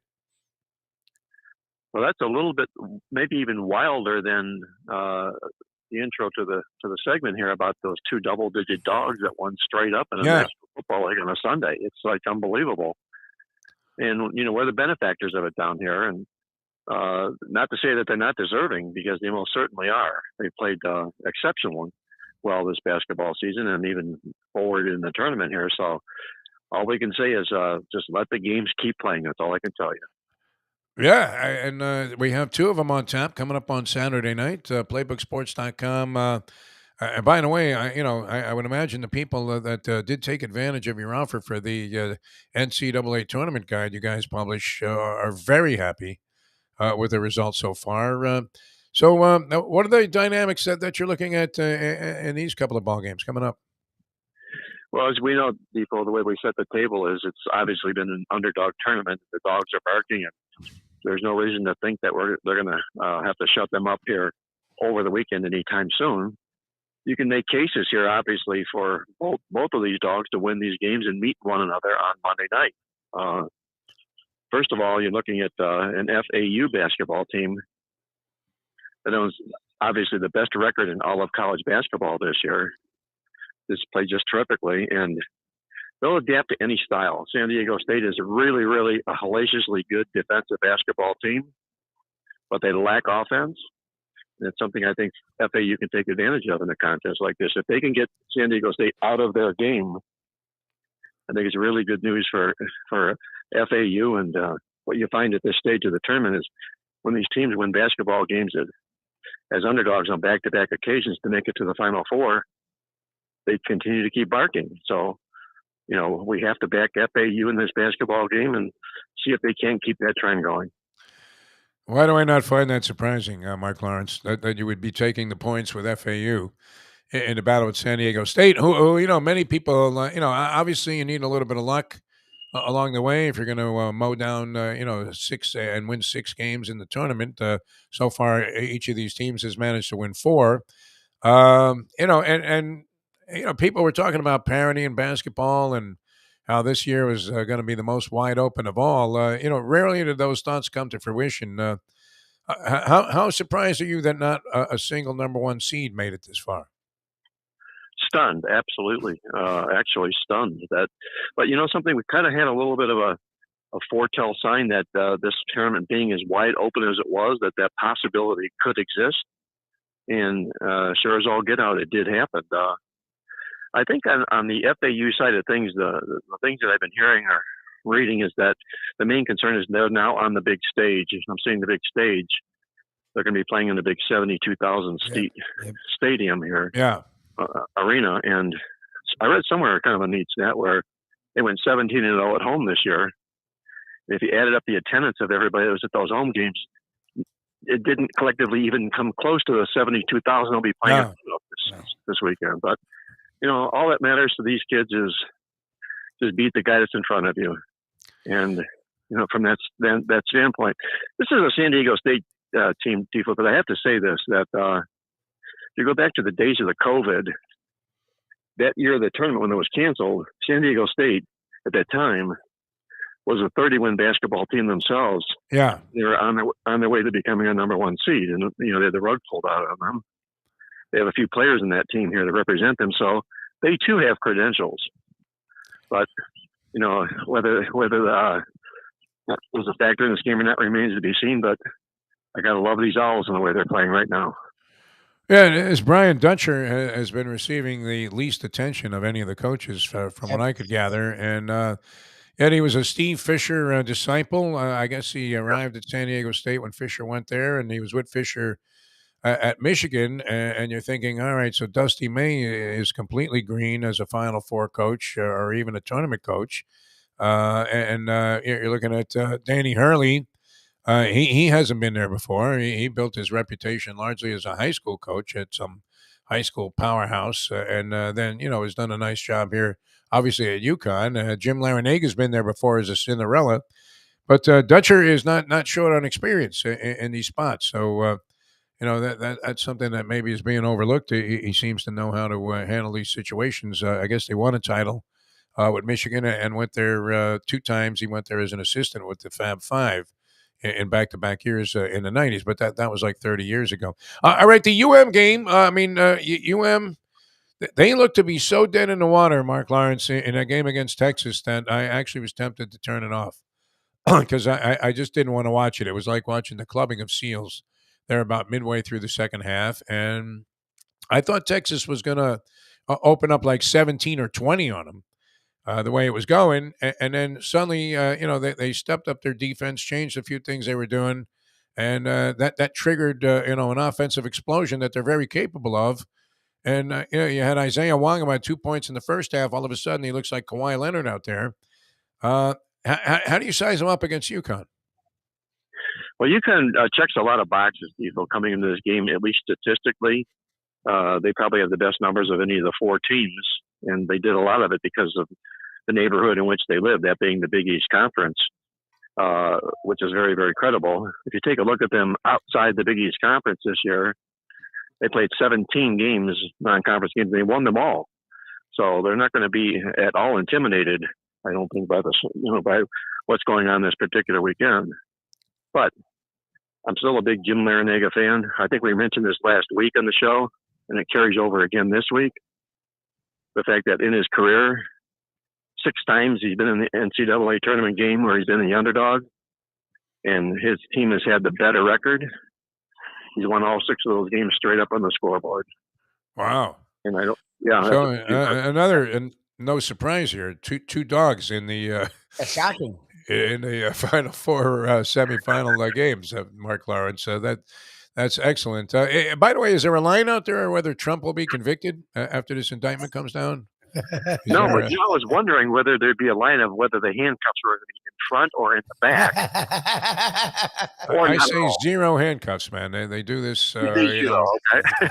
Yeah, I'm going to go a draw on that. No handcuffs on that one. Okay. All right. And now, are you guys doing baseball and everything else that's happening? We got hockey playoffs, NBA playoffs. So what's going on with PlaybookSports.com? Well, it's a great time to be a sports fan, unquestionably. I start my baseball really the 1st of May. I let the month of April develop and find out, what kind of form the pitchers are actually in, what form the hitters are in. But we still follow it. We keep a pulse on it. So anything that is we're doing, you can check it out all online at PlaybookSports.com. All right, sounds good. Mark, always a pleasure, my friend. Best of luck to you. Have a pick in the Florida Derby. Well, the forte, obviously the big elephant in the room is whether or not he can win from that 11 hole. But everybody I'm talking to seems to think he's every bit as good as Big Brown was. And wow. It's hard to bet chalk. It really, truly is. So you have to. Oh, that's got to kill you. Are you kidding me? I mean, do you break out in some kind of skin rash? Because I have some cream I got from my dermatologist, if you do. I'm looking to find a way to beat him, Defo, some way, somehow. You could put some horses underneath him if you have to, but I can't play him.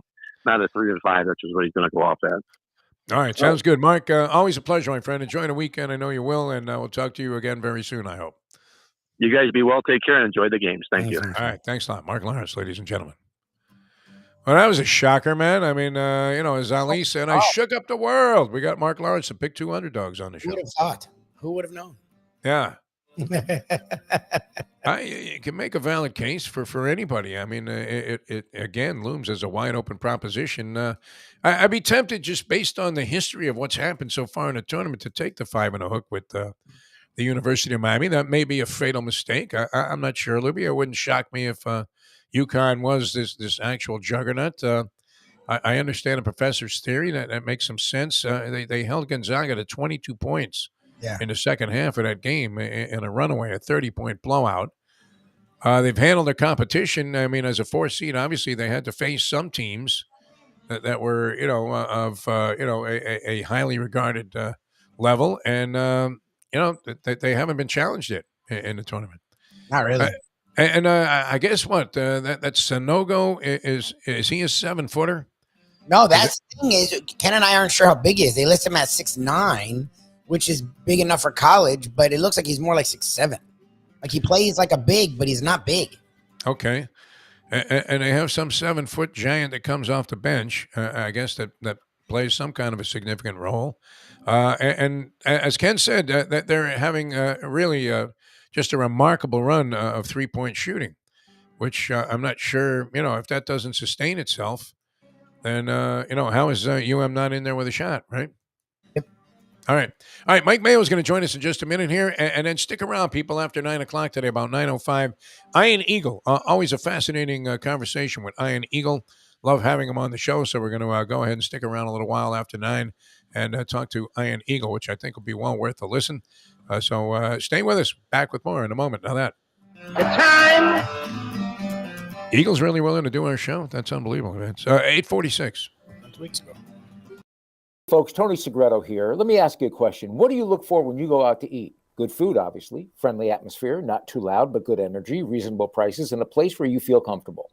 All those ingredients, no pun meant there, are hard to find unless you're talking about the Texas Roadhouse. You see, they encompass all of those attributes. Really, really good food, amazing atmosphere, good for a family, good for a date, or just a night out for yourself, and prices that will make you extremely happy. Their ribs, unmatched. Steaks, hand-cut every day. Everything, and I mean everything, is made on site, including their incredible bread. It's the one day, folks, that you can forget about low-carb diets. Trust me when I tell you, Texas Roadhouse, your restaurant, your destination when you say, where should we go and eat tonight? From the newly renovated sports bar to the beautiful bayside views captured at the Tiki Bar, Jimmy Johnson's Big Chill has it all. Located at mile marker 104, the Big Chill also offers waterfront dining while experiencing breathtaking sunset views of the Florida Keys. It's simply the hottest spot in the Keys to cool off. That's Jimmy Johnson's Big Chill at mile marker 104 in Key Largo. For more information, call today at 305-453-9066. Recently, we realized it's not just hurricane season that can hurt us. Any time of year, things can happen to your home or business. And the insurance company can be your friend, but they also can be your enemy. Horizon Public Adjusters, Justina Testa, are here for you to help this process go so much easier. Before you call the insurance company, call Horizon Public Adjusters and Justina Testa at 954-809-8752. He'll fight Brian Cox in the locker room. He'll challenge Bill Parcells to a verbal shout out. He'll stare down Johnny Chan while holding pocket twos. And then he goes Mike to Mayo, the the London Gambling Business Gourmet. School for the savants. How about that? Yeah. I will crush London your School hopes of and Finance. dreams with it. Mike Mayo, the Gambling Gourmet, joins us here. I do all those things, and I also crush your hopes and dreams with a 3-word text giving you the bad news about game one. Well, this was particularly brutal, Michael. I thank you for doing that. The modern day odd couple, Defo and Lubie, are on now. It is, of course, the Defo Show. All right, welcome back to the show, a Degenerate Friday, and why not continue with another, stone cold Degenerate who stepped up his game ever since he had a rather large infusion of cash go into his bank account on a wire transfer. Giving it away to everyone. And he has been spread the spending money like he's going to the chair, including that $400 thing for spaghetti dinner at Carbone, which did not come with any ladies of the night. While he was bringing his daughter there, it still should have. Anyway, they should have at least offered. But Mike Mayo joins us here on the show. How are you, Michael? Good morning. I'm great, gentlemen. I am giddy with anticipation. It's going to be a great weekend. I'm getting texts left and right. Pat Utter at Shenanigans. He's giddy. Going to be a huge weekend for, both the Florida Derby and that Shenanigans there. Final Four with 2 local teams. Sports bars are giddy. Last night was over at Cafe Seville with our friend Joey, and he wasn't too demoralized after his filly, named after his wife, Sally Seville. Was forwardly placed, ended up finishing like 6 out of 8 horses in her debut, but he was like very pleased. And so was the jockey Tyler Gaffleone, said she had, some good early speed, early run, just ran out of gas, needs a little more conditioning and seasoning.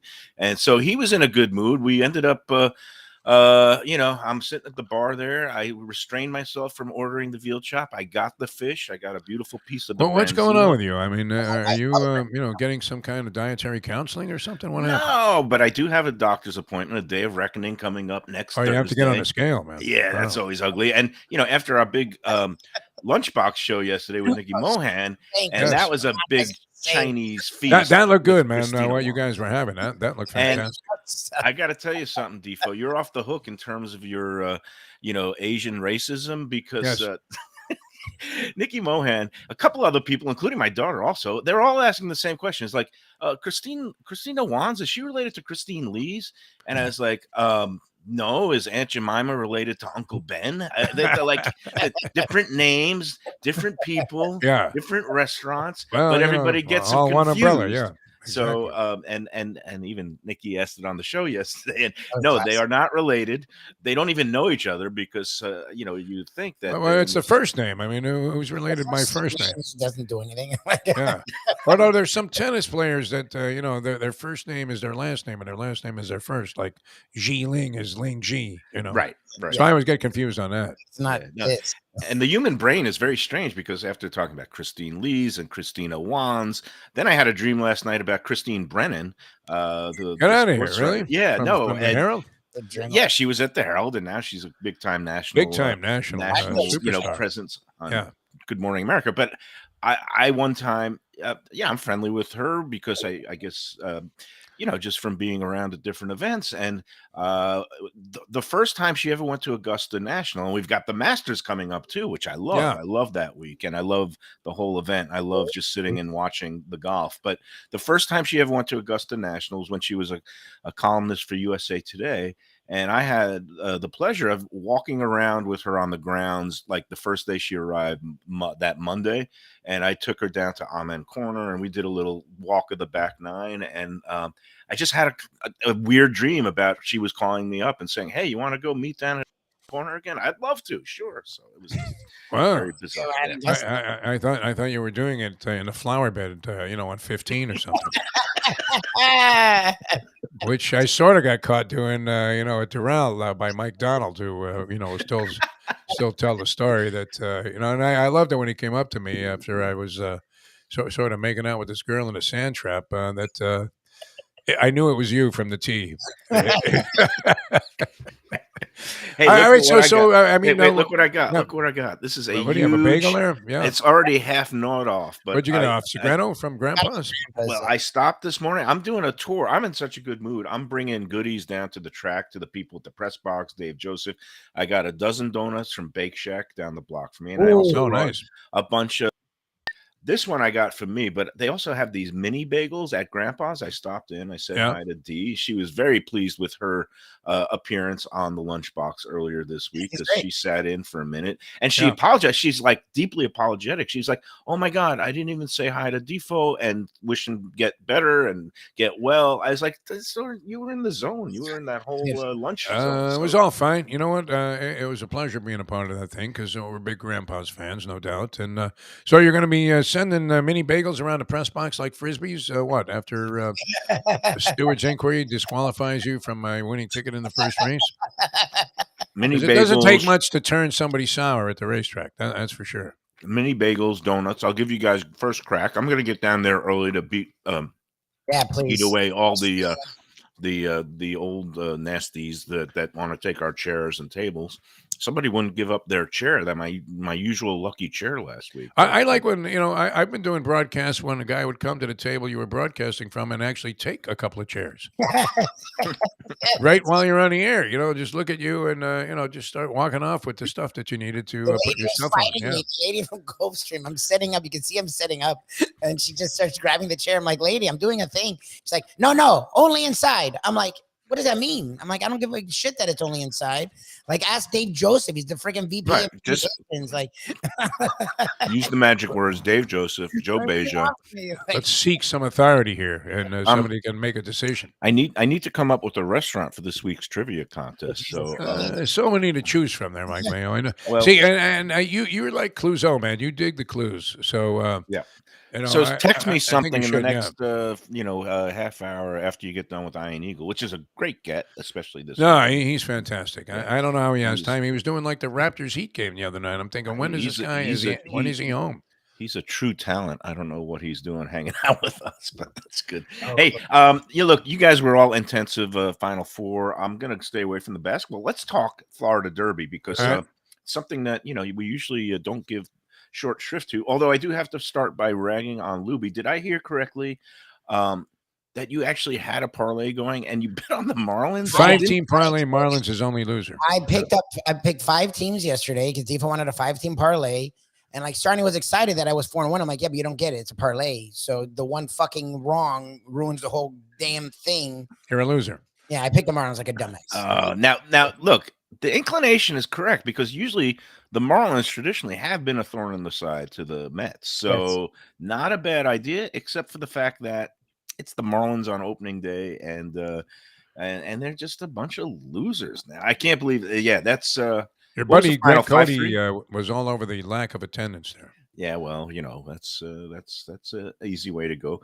Was the final 5-3 and you lost? 5-3 was a losing total there. All right, well, that's unfortunate for Lubie, but you got what you Sarni deserved. got a Woody when they tied the score, and he was trying to convince me that was a remarkable accomplishment, that they came back from 3-0 down, tied the score, coughed the lead up the very next inning, of course, and lost the game by that final margin. And he was saying, well, you see, last year's team wouldn't have been able to come back like that. I'm sure he was upset that they didn't find some Division I softball player to be the pinch hitter in the eighth inning or something to give women equality. And now look, Sarni is They great. may start a woman in the outfield before the season is over. That's possible. Yeah, that wouldn't be maybe not a bad idea. But Sarni, we love Sarni. He came out yesterday to the Lunchbox remote. He is. Did he have the chow mein? Not just a great, supporter of the show. Yeah, it's good to. I don't know what he got. He got a poo. He was trying to get a poo-poo platter to go. I'm like, I don't think they do poo-poo platters. That's like it's a Boston thing. That's something you order at a Chinese restaurant in Kissimmee. I'll have the poo-poo platter because it's one of 2 choices on the menu. And then looked at him like, what the fuck are you talking?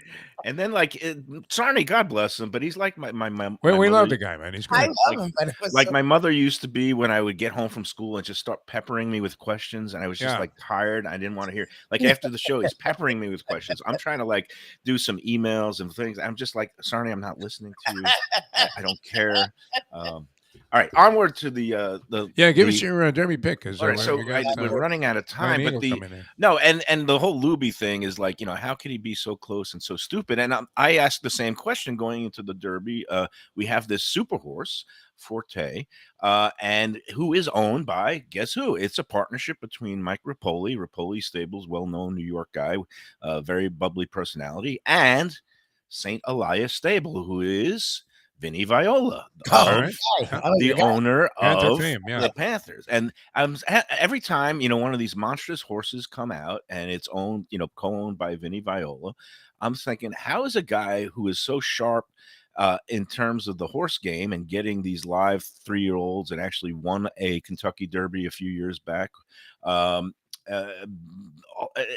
is a guy that's so successful at that and at business also involved with being the owner of the biggest, losingest, most pathetic, exasperating NHL team of all time, your Florida Panthers, who are about to suffer the ignominy of going from winning the President's Trophy as having the best regular season record to then falling on their faces in the second round, getting swept, and now missing the playoffs the following season.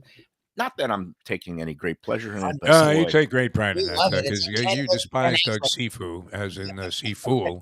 Yeah, F-U. And, some of the things, maybe unfair. They were saying you were using the press as a politicalized weapon against them. Where have we heard that rhetoric before? Oh, God.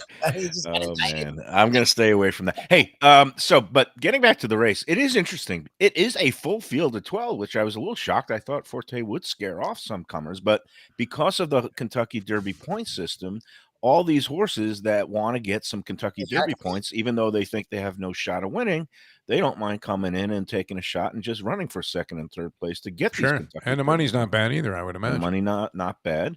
So you got Safi Joseph coming in with 4 horses. I don't know how many of them have a shot.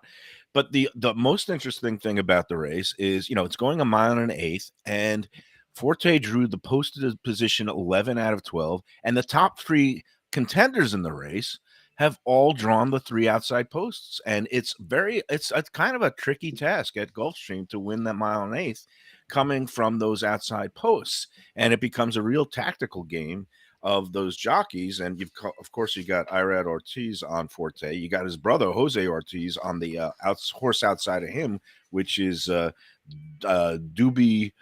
Dubinel. I don't even know who it is, but he's 6-1. Danny Gargan, who's a sharp I could trainer. use a Doobie right about now. Yeah, and then the other horse on the 10 hole, Fort Bragg, is Joel Rosario by Tim Yachtine. It must be one of those Bob Baffert horses. It's a Baffert monster, sure. Yeah, that gets disguised. Yeah, so all 3 contenders on the outside, and between Joel Rosario and the 2 Ortiz brothers, it's going to be a tactical battle of who's going to go straight to the front to clear the field to get over before the first turn, who's going to take back and then you're putting your hands into getting a clean trip if you go take inside. And the question is, look, Forte looks like a beast. I wouldn't bet against him, but then I started thinking, like last time I was going to bet against him until I saw him come out on the track, and I said, there's no beating him, and ended up crushing a trifecta. And that's, I think, going to be my play here. I'm going to use Forte in the first and second spots with a couple of other key horses in the second and third spots. I don't know which ones yet because I got to look at the race, but if you kind of key a couple of long shots underneath, even with a even money or 3 to 5 shot, you can end up making some money in these trifectas. The question is, I thought last time he would be a little short for his seasonal debut, not fully cranked. He was so good, and he was fully cranked, and he was just gorgeous. The question is, will Pletcher have him dialed back a little and save something for the Kentucky Derby? And now, is this the spot where maybe he'll not? He goes for the win. He's going for the win. He goes for the win. And I think he's a monster. I think he's one of those horses. And it looks like Pletcher's got like 3 of them. He won the Louisiana Derby with this unbeaten horse, Kingsbarns, last week. That looks like a monster. And he's also got another one. You would expect no less. No less. All right, we got to run, Michael. We're going to see you out there at 12 o'clock today. Yes, today. Racing forms in hand. Me for Friday, you for Saturday. Okay. And looking forward to it. We'll have a bunch of food. It's going to be fun. And we'll hear more about yesterday's experience as well out there at Christina Wan's.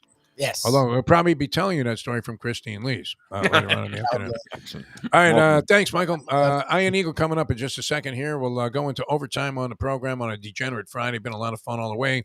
Only figures to be even more fun through about 9:20 or so. Mm-hmm. So stick around, people. The Defo show continues on a Degenerate Friday in a moment. Now that it's 9:02. Ponies in Style at Champions, the outstanding simulcasting room at beautiful Hialeah Park. Yes, the grand old lady of thoroughbred racing has never been more vibrant, and you can wager on the races from the top tracks around the country while enjoying a cocktail at the Brass Rail Bar or any of the fine food served throughout the facility. If poker is your game, you're covered in style, and you can play all your favorite Vegas-style games, including blackjack, craps, and roulette, in Hialeah Park's sizzling hot casino. Get a player's card when you walk through the door for all kinds of generous amenities, including our favorite, free play, when you come out to the ultimate casino and entertainment destination, Hialeah Park. Hey folks, Tony Segreto here. Since day one, Catholic Health Services has been part of Old School. And since we've started letting people know about them, it's changed their lives. You see, Catholic Health Services, while being recognized as one of the top places for stroke rehab in the country, it's also about a group of people who not just excel in what they do, from the doctors to the nurses to the therapist, on and on and on. It's how they do what they do every single day that separates them from the pack. They do it with a passion, unmatched, and the inclusion of family in every step of the process. Trust me when I tell you this. If you want the best, unmatched rehab with a special group of skilled, caring people, There is truly only one place, and that one place is Catholic Health Services. These days, we're all looking for comfort anywhere we can find it. Thank goodness for Landlubbers Raw Bar and Grill in the Plantation location, because they are making sure you are as comfortable as possible. First of all, they're not only open for delivery and pickup. All you have to do is go to landlubbersbarandgrill.com for both pickup and free delivery. Their hours have changed a little bit. Monday through Thursday from 3:30 to 10, and Friday, Saturday, and Sunday from 11:30 to 10. You're going to have the best wings in the world. You're going to have a great burger. You're going to have their amazing soups. Again, Landlubbers, Raw Bar and Grill. It's nice and easy. Just go to landlubbersbarandgrill.com for both your pickup and free delivery. Thank goodness for Landlubbers for making you always feel right at home. Brilliant on basketball, brilliant on football, play-by-play, very difficult sport to call, I believe. Tennis, does a tremendous job on that. Ian Eagle with us here on 940 Wins, 1230 The Zone. I've been associated with talk radio in some form as either a producer, a host, a guest for 30 years. And it's the first time in the lead-in to my segment that the word schwitzing was used. So thank you, Defo, for that. We love you. Always a distinction of being on this show.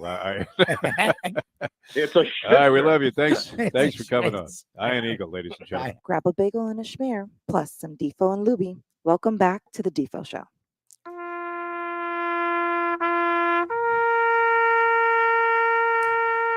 Hello, friends.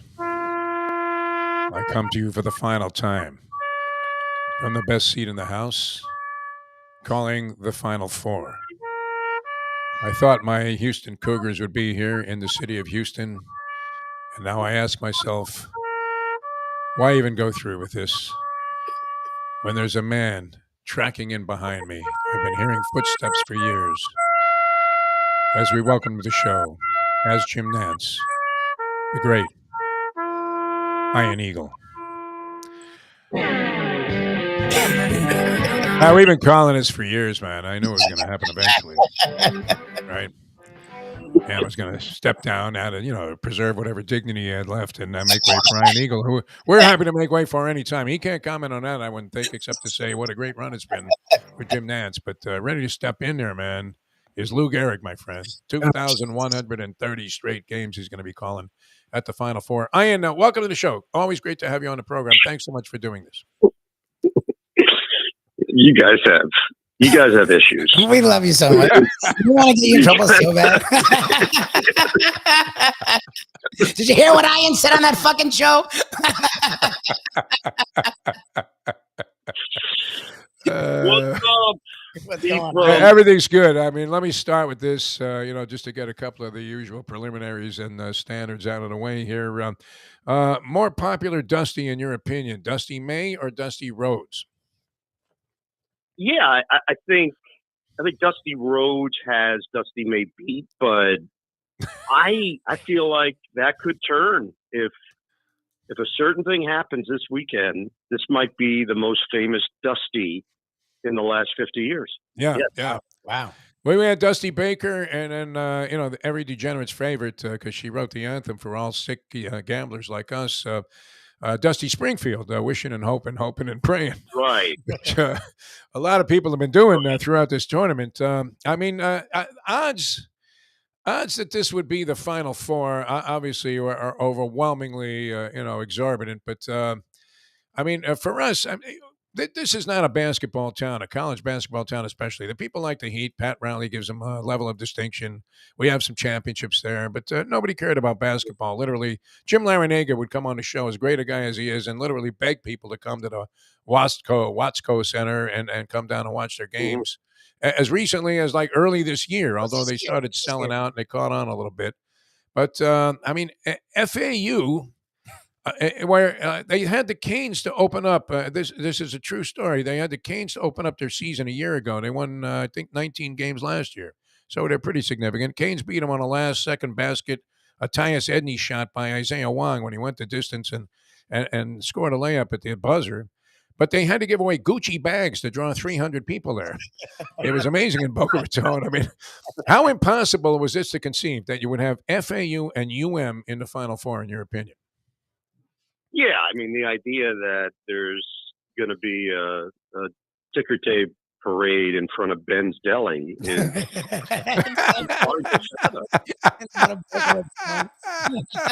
the old Jews are throwing matzo balls, as their cars go by with the players on them. Unbelievable. This is a realistic possibility that you get a black and white cookie and a national cookie. The egg cream is the official soda up there. I mean, it's.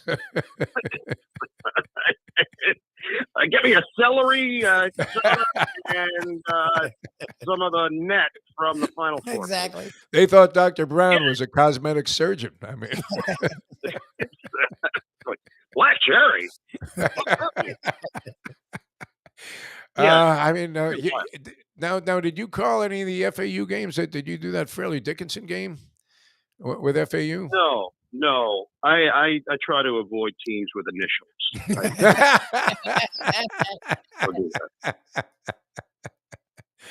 But that was Andrew Catalan, Steve Lapis. They had that game. That was great. Yeah. I mean, you were involved in this tournament, and we say it every year. It's wide open or whatever, parity in college basketball, and don't be surprised if you see some monumental upsets, especially early on. I don't know that everybody saw that, even though you were looking at number one seeds falling in the first round, in the second round, and out altogether by the time we got to the Final Four.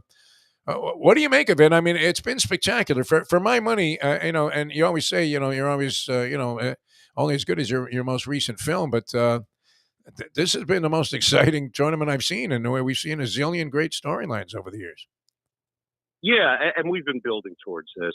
I know we've used the word parity in the past, but now we're really in that world, because the line between a blue blood team and a team like FAU, it's very slight. And I just go off the eye test. Sometimes that's all you need. You can look at numbers, you can do all the data. When you show up either in the arena or in front of your TV, you put the game on, you go, okay, those guys can play with those guys. And that's what I thought this whole tournament with FAU. They're a legitimate team. So because of the transfer portal, which can help teams like maybe a mid-major that just gets a great transfer that can lead the program, and can hurt some of the bigger name teams because chemistry isn't right, or ego gets in the way, or too many chefs in the kitchen.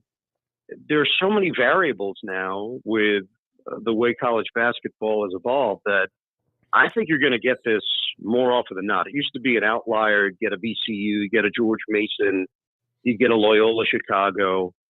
I don't think that's the case anymore. I think we're going to see this year in and year out, where a team that just has excellent connectivity emerges in the most important time of the season, which is March into April. And the Miami story, which isn't as big as the FAU story, is a shocker. They're in the ACC. They're a quality team. They just had never done it. They'd never been here before. Larinaga is a great coach. He's a great guy. And this team just has a really nice mix.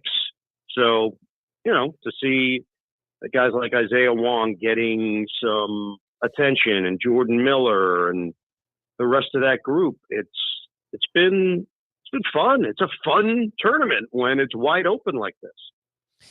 You touched on the transfer portal. I've heard a lot of people saying this, and I sort of roll my eyes. But when you look at, I would say, the last 2 to 3 years, and you've seen Duke struggle in the tournament, you've seen Kentucky be a sort of, I don't want to say abysmal, because they've sort of found their legs and they got out of the first round, but they haven't been dominant. Like, people, I've heard a lot of people say this, and people I actually respect talk about this is the end of the one and done reigning. They may still exist, but the fact that you can just on the fly add 2 guys to an average team and make it great. I mean, UM did, like, the last 2 years, they've really done a lot with transfer portal. You saw FAU do it. You've seen a lot of these programs, San Diego State do it. Like, are you feeling like the one and done is sort of fading away now? I think there's always going to be that version of college basketball. You have high school players that are just so above and beyond everybody else, and they're looking for 1 year to get some attention. And now with NIL money, they can make some cash, and they can get better. They can hone their skills. They can develop physically and be ready for the NBA. So you're always going to have players that fit into that category. But I think the difference now is it's basically free agency. And if you can identify talent, let's say you're a Kansas State, and what they did this year, they had 2 players come back from a team that was well below 500. They had hit rock bottom in the Big 12. Jerome Tang takes the job from Baylor. He'd been in that conference forever as an assistant coach under Scott Drew, won a national championship as an assistant in 2021. And he knew exactly what he was looking for. And because he is a good talent evaluator, he got what he needed. And that team went to the Elite Eight. They were on the brink of going to the Final Four, if not for the FAU story. So I think it's a combination. I think if you have really good assistants that understand how to get out there and find what they need during a very brief period, because think about it, the season ends, talent portal opens up, and now these kids get flooded. Some 20 schools reach out. So they're getting re-recruited, and now you've had a couple of years to see what they're all about. And if they fit what you do, and then you get to sell them on the idea of that. And I just think because of that, we used to just see a class come in for a particular school and say, all right, they're going to be good the next 4 years. These 4 years, they're just going to go dominate. And now what happens? If they're McDonald's All-Americans, they're not getting as much playing time as they thought. They're not winning as much. With social media, people reach out. You got to get out of there. You got to move on. You got to think about yourself. So those schools who thought they had it made, 4 years, great talent, they're scrambling. And the schools like Kansas State can go for a quick fix. And everything changed. They changed the whole perception of the program in one season. The great Iron Eagle with us, soon to be the voice of the Final Four, as soon as next year. Yes. With us here on the show. Did you see this? I just want to touch on this. You were a Syracuse guy, as I was, although obviously you did a lot more with your education than I was able to work out during my 72 years here on the planet. I'm still trying to figure out what I want to do with my life. Your son, of course, a Syracuse guy too, I believe, So you had to be on top of this Jimmy B thing. What was he starting to take on the characteristics of a Captain Queeg this year, where he was just starting to scream like, "I want my strawberries" or whatever. Jesus. Rolling little silver balls in his pocket as he was watching Cuse go down, game after game. What was it time for him to move on, or had that time already arrived like a couple of years ago, in your opinion? Yeah, I think it was an unfortunate set of circumstances where he really didn't want to move on, and there was no exit strategy. They originally had one with Mike Hopkins to take over the program, and then Coach Boeheim realized he didn't want to leave, and he wanted to coach his kids, who both came in. Jimmy and Buddy played for Syracuse, played for their dad, and it was a really beautiful thing. To coach your kids, it's awesome. But I think there was a feeling that it would end then, that he would ride off into the sunset when both of his kids had graduated and moved on. That was not his plan. It's I don't know how many times you've been in his company, Defo, through the years, but Jim's a really interesting guy. He's a basketball lifer. And what struck me early in my career at CBS, I went in, did a Syracuse-Villanova game, which was a thrill to go into the Carrier Dome, and we meet with Boeheim. And he says to me, I was watching your Nets-Sacramento Kings game on Wednesday night, and you said this. And I said, you were what? Wednesday night? He said, yeah. And I was watching that, and then I caught this. The guy consumes basketball 24/7. We're talking about Carmelo Anthony. He talked about his West Coast trip. I go, those games are ending at 1 in the morning Eastern, 1:30. You're watching Carmelo Anthony on his West Coast trip, or maybe he was in Denver at the time. So I just think he had a tough time backing away from it. And the school, it was a little wonky there at the end, as we saw in the ACC tournament. Ultimately, I think they got to where they wanted to get to. Did it go exactly according to plan? No. But I think now they're on the same page. I think there's a role for Coach Boeheim.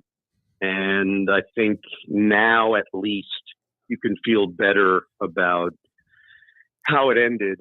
And the fact of the matter is, you can't go back and not respect what this man has meant for that school. Defo, the idea that people would go to Syracuse and play basketball and make it an actual power within the community is pretty hard to believe. And that's because of him. He did all that. And yes, TV helped, the dome helped, but there was a lot of winning. And I think that should be how we remember him. Unfortunately, the last couple of years were probably not his best coaching job by his own admission. And I don't think it should ruin his legacy within the Syracuse family. Now you can appreciate this, and I've told the story a few times here. With his retirement, it came up again. But my brush with Jim Boeheim, my freshman year, which is now like 54 or 55 years ago, which is staggering if you think about how long this guy's been at the school. Yeah. We're on the baseball team. I was, living next door to a guy named Mike Lee, who was part of the foundation of the great Syracuse move forward in basketball. Sure. It was freshmen were not eligible for the varsity. And Lee lived next door to me, and my roommate, who was also on a baseball team, he says, we need a couple of guys to help fill out practice. We don't have enough guys to scrimmage today. You guys want to run in the gym? So Boeheim was the freshman team coach at that time. And so we go in there, and we're running back and forth. And it was like, I did a couple of things. I might have scored a few points even. And at the end of the practice, I'm thinking, well, maybe this guy will, keep me as a walk-on. And Lee later said to me that, hey, did you hear what Boeheim said about you and your buddy Raph? I said, no. He said, where did you fucking find these clowns? And don't bring them back. So that was it. I was actually going to practice with Jimmy Boeheim, and thought that I had accomplished something. And then, it turned out that he was quick to spot that I had no talent whatsoever. All right. Let's touch on the NBA real quickly here. Were you not doing like Heat Raptors the other night? Was that you? Yeah, that was me. Okay, because it blends together when you get old. Mine's like everywhere. Yeah, and they got cream, the Heat, and Lubie loves the Heat. So, do you see anything there? I mean, is it going to be any big deal whether they make the postseason or not? Because are they facing imminent elimination, in your opinion, in the first round? Well, the part that I had to remind myself of, and this is how crazy sports is, you're doing your notes, you're doing your preparation, and I don't know, I just wanted to add on there what the deal was a year ago, because it feels like eons ago. They were the 1 seed. Yes. They went to the conference finals. They lost in 7 games to the Boston Celtics. They went nearly the distance. Yes. And now to see what the team is this year, what's missing. The fact of the matter is, since the All-Star break, they haven't played very good defense by Coach Spoelstra's own admission. I don't know if the chemistry with this year's group is anywhere close to last year. Obviously, they expected a lot more out of Kyle Lowry. He's just a shell of his former self, and physically, he just can't do the things that he used to do. And I think that has thrown everything off schedule for the Heat. I don't see them being able to just flip a switch. Jimmy Butler's great. Adebayo's terrific talent. They just don't have the kind of squad in my mind that can just flip a switch and say, nope, now we'll start winning. Now we can plow through the playoffs and upset some teams. They may not get out of the play-in. That's a very realistic possibility considering who else is going to be a part of it. So you can maintain that 7th spot and just win the one home game. They're in the 7th spot for the playoffs, and you end up playing the Boston Celtics. I don't see how they could pull off a shocker. Not this year's team. They definitely know that they need to retool and make some change. So, like, a lot of people have said this down here, and we will do this sports talky thing where we'll make these declarations like they've given up. They look like they've given up. And I don't know how true or not true that is, but you saw them in person just a couple days ago. Does it look like that? Because like Jimmy Butler, but everyone else, even Bam, who's a young, hard hustle guy, has been a total disaster since the All-Star game. Like being around them, watching them, and that Raptors game was weird. Like, did it look like a team that sort of given up, especially from where they were? Yeah, I don't know effort-wise. I always feel like Spoelstra's going to get something out of them. There's definitely something going on that has not come to the forefront yet. The fact that Butler didn't play in that game, there's a neck issue that he felt the night before. Obviously, it was a back-to-back, so maybe it was just a decision to play him on one half of it. But, I had a game earlier this season, Boston at Miami on TNT. Butler didn't play in that one. It was a late scratch.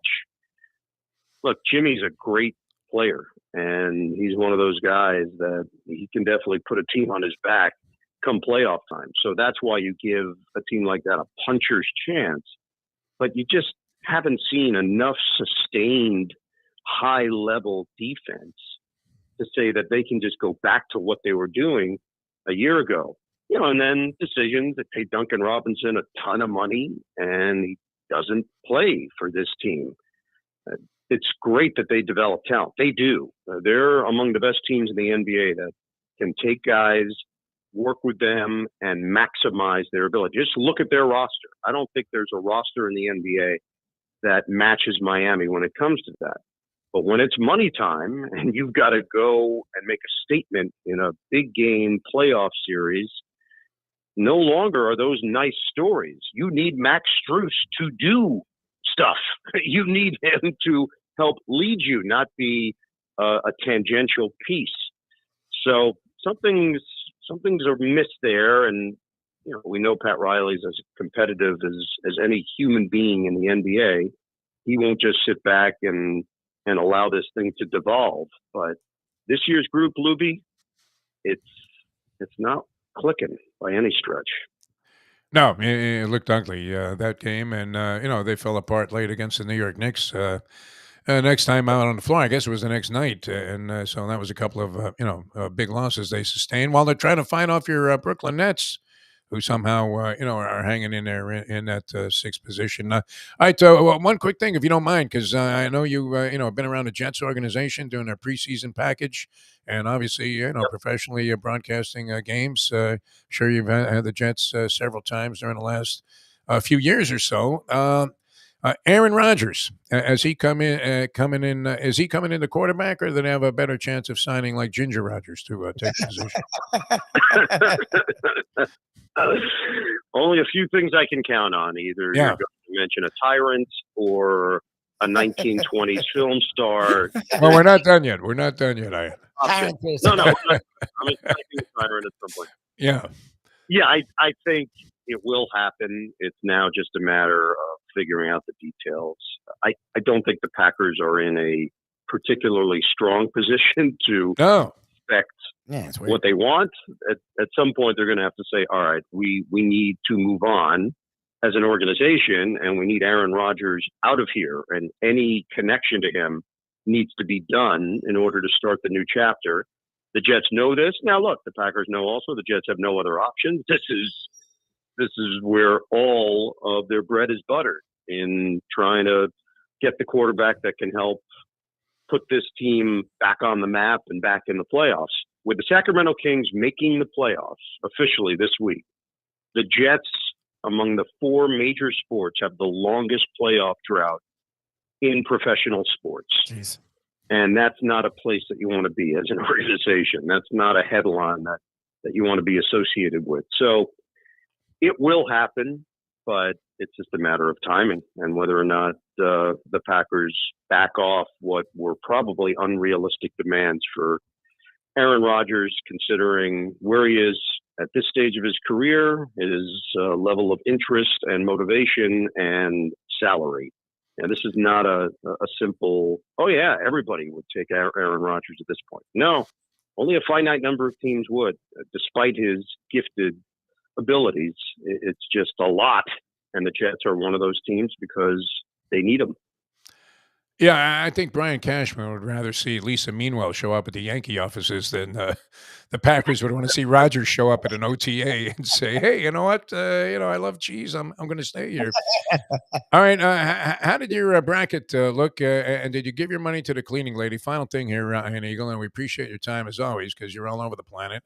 because my mind crumbled like the Saddam Hussein statue in the opening round. It fell in the same fashion. You did it. Good for you. I had to do it. I couldn't help myself after you mentioned it. Yeah, I felt obligated. I didn't know if it was going to be him or Mao Zedong. I had no idea. General Chow, man, he had a big influence on the chicken.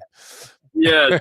I have not filled out a bracket since 1998. I get the job at CBS tournament in 1998, and at that point, I was still working at WFAN on a nearly full-time basis. So, office pool at WFAN, I fill out the bracket, I fly to Sacramento through Minneapolis, and I get to the site. I have no idea how to prepare for this monster. 8 teams. We've got Maryland, we've got Arizona, we've got Nicholls State, we have Illinois, we have Illinois State, we have Tennessee, we have Utah State. I have no idea what to do. So I try to throw myself into it, get as many media guides as possible, read the articles, show up, first game out of the gate. And we have a little ticker on the bottom with the scores from all the other games. As I'm calling my game, I realize that I'm losing in my bracket. like pounding the table. Oh, no, really? Like, what are you doing? Yeah, I'm getting angry. Yeah. Oh my God! Can you believe what's going on with Iowa? You're on the call. You're on the actual call. And what a bunch of schminks. Yeah. At that point, that's a bad idea. I need to get out of the bracket game. So that was it. That was the last bracket I ever. It's like a guy having his last drink. Sound like Defo. It was my last bracket. That was it. That was how I treated my golf clubs. I was shanking every shot in the charity scramble as a celebrity, and I threw the clubs in the canal, and that's it. I walked off like I was Kyrie Irving or something. Ian, always a pleasure, man. Congratulations on all your success. So looking very much forward to the Final Four, and then now especially next year's Final Four with you in a big chair. And we can't say, how grateful we are that you would lower the distinction of your career by coming on this show on a regular basis. And it's always a pleasure, my friend. Yeah, I appreciate you guys. Appreciate your friendship. And I can't even begin to imagine how many years it's been that we've been doing these. Yeah.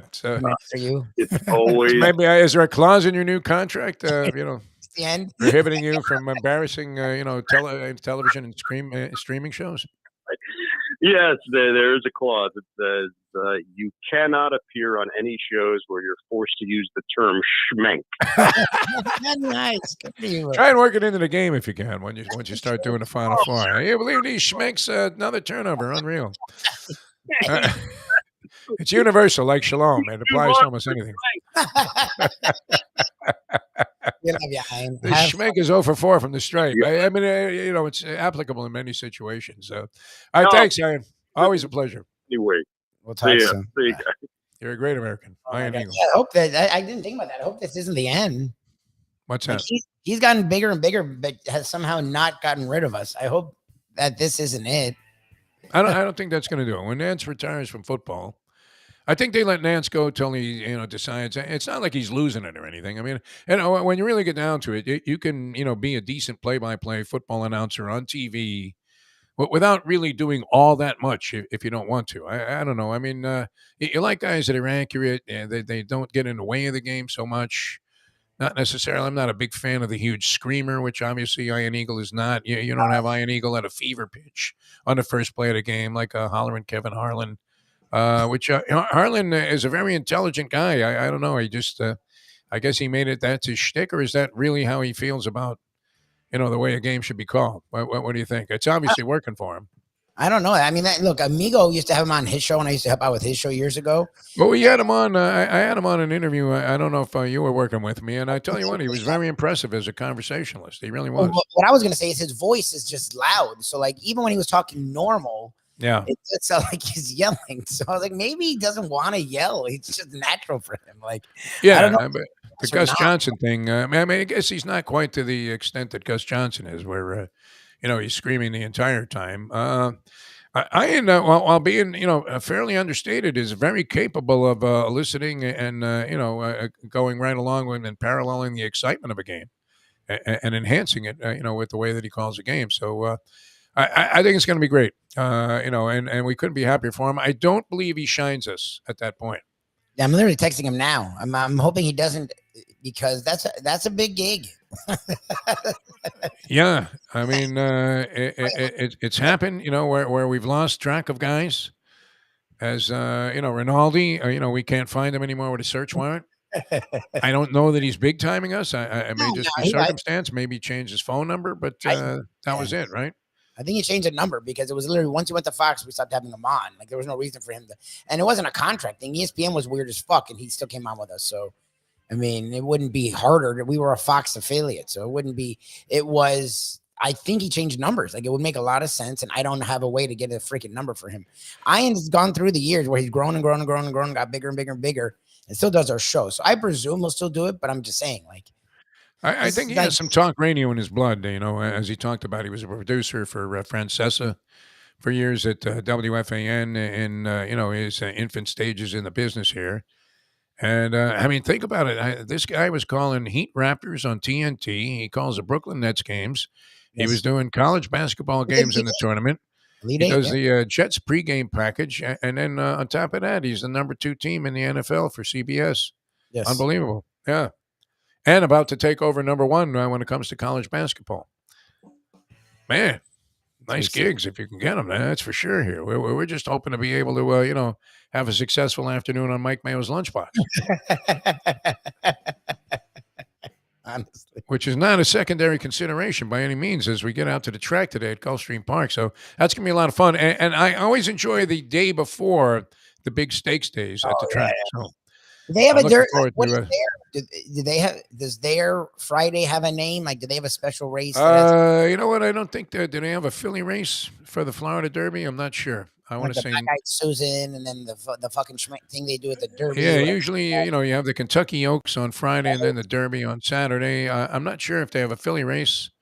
I think today will be a lot of fun out there because all these people are in from out of town. So. And it should be a nice day. It looks like the rain is dissipated. By the way, I did want to mention this, man. Miami Open, sensational. And they've been plagued by a few rain delays lately. Okay. So the order of games is a little bit out of whack now. But last night they had to play what would have been a match played the day before.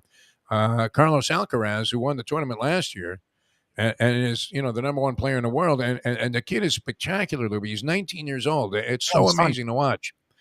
Now, he has had some classics with this guy, Yannick Sinner, who sounds like he's from the Netherlands, but he's actually Italian, which is a little bit weird. But Yannick Sinner is a tall drink of water who can really play.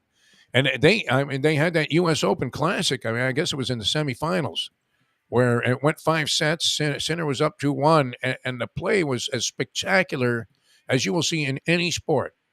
So those guys are meeting now in a semifinal, Sinner and Carlos Alcaraz.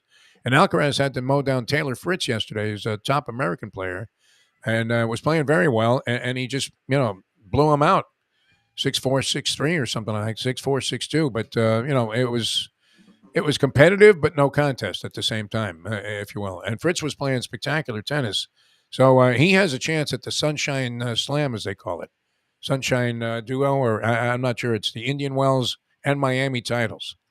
And he won in Indian Wells, and it looks like he's primed to win here. But he has to still mow down Sinner, who's been great with him as a competitor, and then probably Medvedev in the final. Good, yeah, Medvedev's legit. It's been a great tournament. I mean, in terms of results, and your girl Jessica Pegula, who you root for, went down last night to Rybakina, who has been really, really good, and won Wimbledon last year in a breakthrough, and then also won Indian Wells. Sunshine Duo, I think they call it, or something like that. That makes sense. So, it's been great. I mean, the play has been spectacular.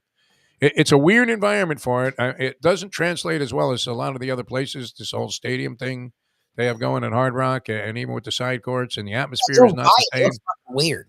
Like I drove by when I was going down the turnpike last week. It looks interesting. It's like, but great they retain the event because, I mean, if you're a sports fan, these are monster matchups that they're having there. Monster matchups. Oh, it's legit. Yeah. So, the tournament's been great. And I just wanted to mention that if you're, perusing Tennis Channel, you might catch these matches. I guess the Alcaraz Sinner match, I'm not sure if it's tonight or tomorrow night, but I want to say it's tonight because the final would be on Sunday. So they're going to have to play this match, and they're playing day after day because they've had a few, unfortunate delays because of rain that's been intermittent, and then I guess it wiped out the night session a couple of nights ago. So you have another women's semifinal coming up today. Kvitova is in there, and I forget who her opponent is going to be in this thing, but. Very competitive matchups, and it's been a spectacular tournament. All right, we have to run. We'll see you at 12 o'clock. Mike Mayo's Lunchbox, live from Gulfstream Park. And it is amazing, the transformation, the vital transformation that's taken place with Mike Mayo as soon as he got that capital. Which, I wouldn't have mentioned it if I were him. I just would have pretended that nothing happened, right? Kvitova's playing Cirstay, CIR. Oh, yeah. She knocked off Sabalenka. Yeah. She played very well against my girl Arina Sabalenka, who has been playing great tennis all year long, but was beaten in straight sets by Kristea, I believe it is. Kristay, okay. Yeah, who has been around a long time, but never somebody that you think of being at this stage of a tournament when there's that big of a draw. All right, good job, Lubie. That was great. Iron Eagle and all of our guests today, fantastic. We appreciate everybody coming on for Degenerate Friday. We'll see you again with this program on Monday at Mike Mayo's Lunchbox at 12 o'clock today. Till then, thanks for watching. Thanks for tuning in. See you next time as we leave you now that. The time. It's 9:40. Let's go to eat a damn snack. Look what they done to my soul.